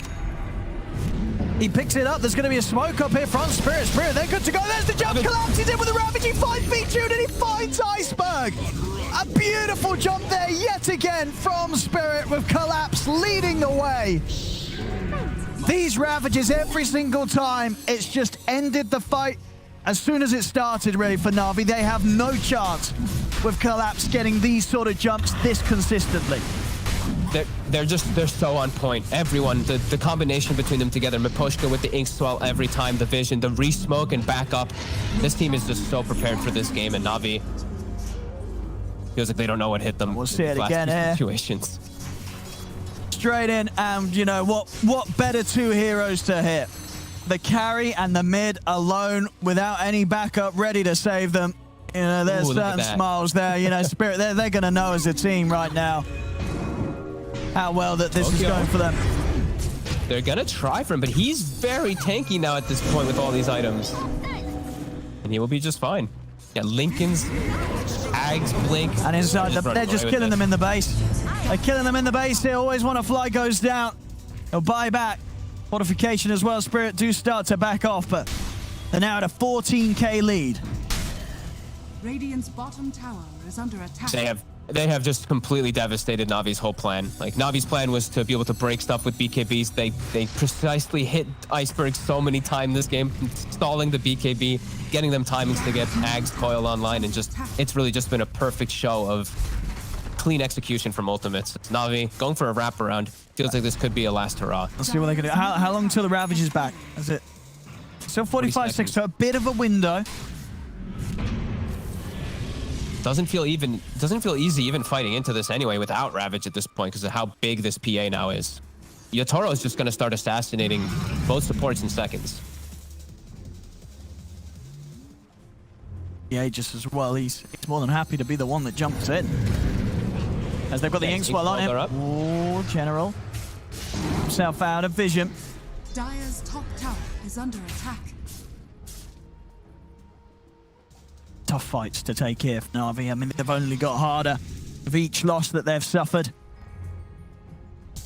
And it's just every time. Spirit, they're smoked up, looking for it. Ravage about to come back up, just waiting for the combos. And they've all got such great follow-up with it, as we've seen several times now. Mira, even now having Blink and Yules, he's always going to have the follow-up Terrorize. Radiant are So much control inside these fights. Navi's just trapped now. They're just trapped in their base. They can't look to take any 5-man fights really at all. They can't actually find anyone split up either. See, level 20 hit. Solar Crest finished on Collapse, and now he's queued up that axe. So, AoE Gush, pretty good with a PA and a coil. Absolutely.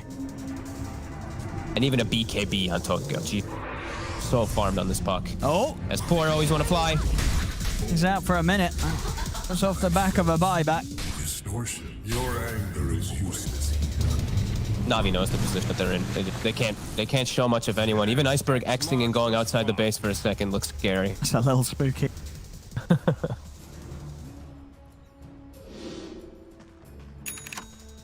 I love clean Dota, honestly.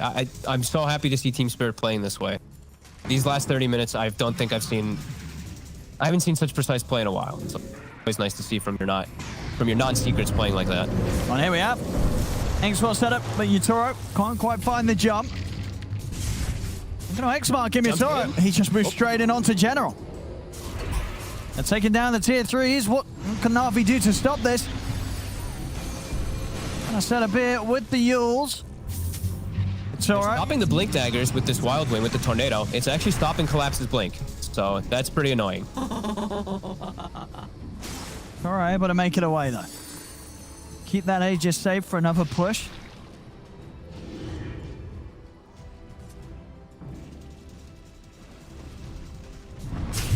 Navi's just still stuck in their base. They can't get out.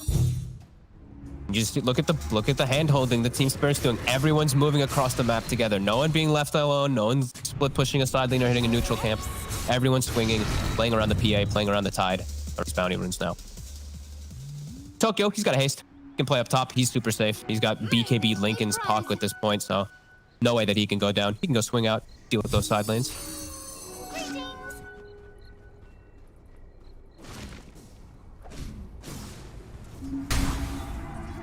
Navi very carefully trying to step out the base a little bit, but can't. so Iceberg spooky, killed one camp, and then he just runs right back away to again. the high ground.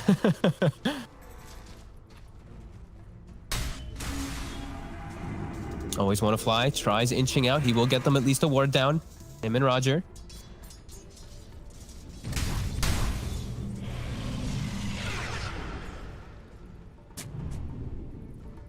Now, get some of that ward control back here.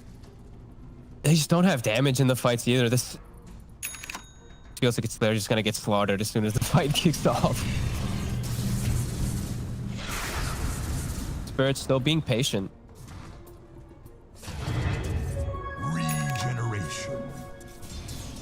is that, you know, Spirit, they know that they're not under any pressure here. They could happily back off and play the farm game. If Yatoro's P8, they'd only just continue to grow this lead. Yeah, and then Tidehunter gets Ags, and then Might's minus 11 armor on everybody. So Yatoro does even more damage. So yeah, it's every growing moment just feels better for Spirit. Now they're gonna look. Rallied around this ward here on the side of Navi. Spirit, they're gonna play away from that high ground. Looks like they might just enter top with the creeps in mid since top tower's at 100 HP. Poshka's gonna get a ward down. If someone does show them themselves. Navi is aware though of that ward. General?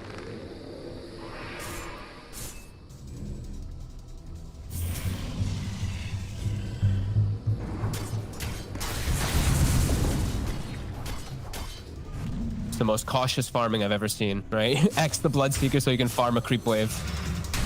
It's the only way that they can get any space on the map though, and he is close to at least an Abyssal Blade to control one or two of these targets on V-Tune. Still feels like damage is really going to be the issue, not that control, but yeah, I mean, anything they can get. It's going to be Abyssal Blade into red. Anything yeah, else, he has to. It's not going to cut it. A bit late for the setup on General. Can't quite lock him down. Oop. PA is almost 25. Maybe Yatoro just finishes that, as he's also got Nullifier done. Tune goes for a Rupture here. I mean, Yatoro's not going to care too much, as he just holds his ground. Vichu's trying to get in with the BKB, but now they jump forward. The Fear's out, but the Rum will protect Vichu a little bit. There's a lot of damage coming out from these crits from Yatoro as he turns his attention over towards General now, jumps into Vichu. The Vichu BKB comes to an end. The Ravage is there from Collapse. As it comes out immediately, catches onto the two of them, secures the kill on Vichu. Over towards Always Want to Fly, they jump. General is trying to get back in it, but they don't have the damage. GG is called. Spirit will take game 3, and with that, the series is theirs, 2-1. As we really did see Spirit just step up their game again today, as you know, as one of the invited squads that you do expect a high performance from them. They certainly brought it today, even in the game that they lost. Solid plays through and through, and then in this third game, just never allowing Navi to really find the timing that they were going for with the draft. As Spirit, they had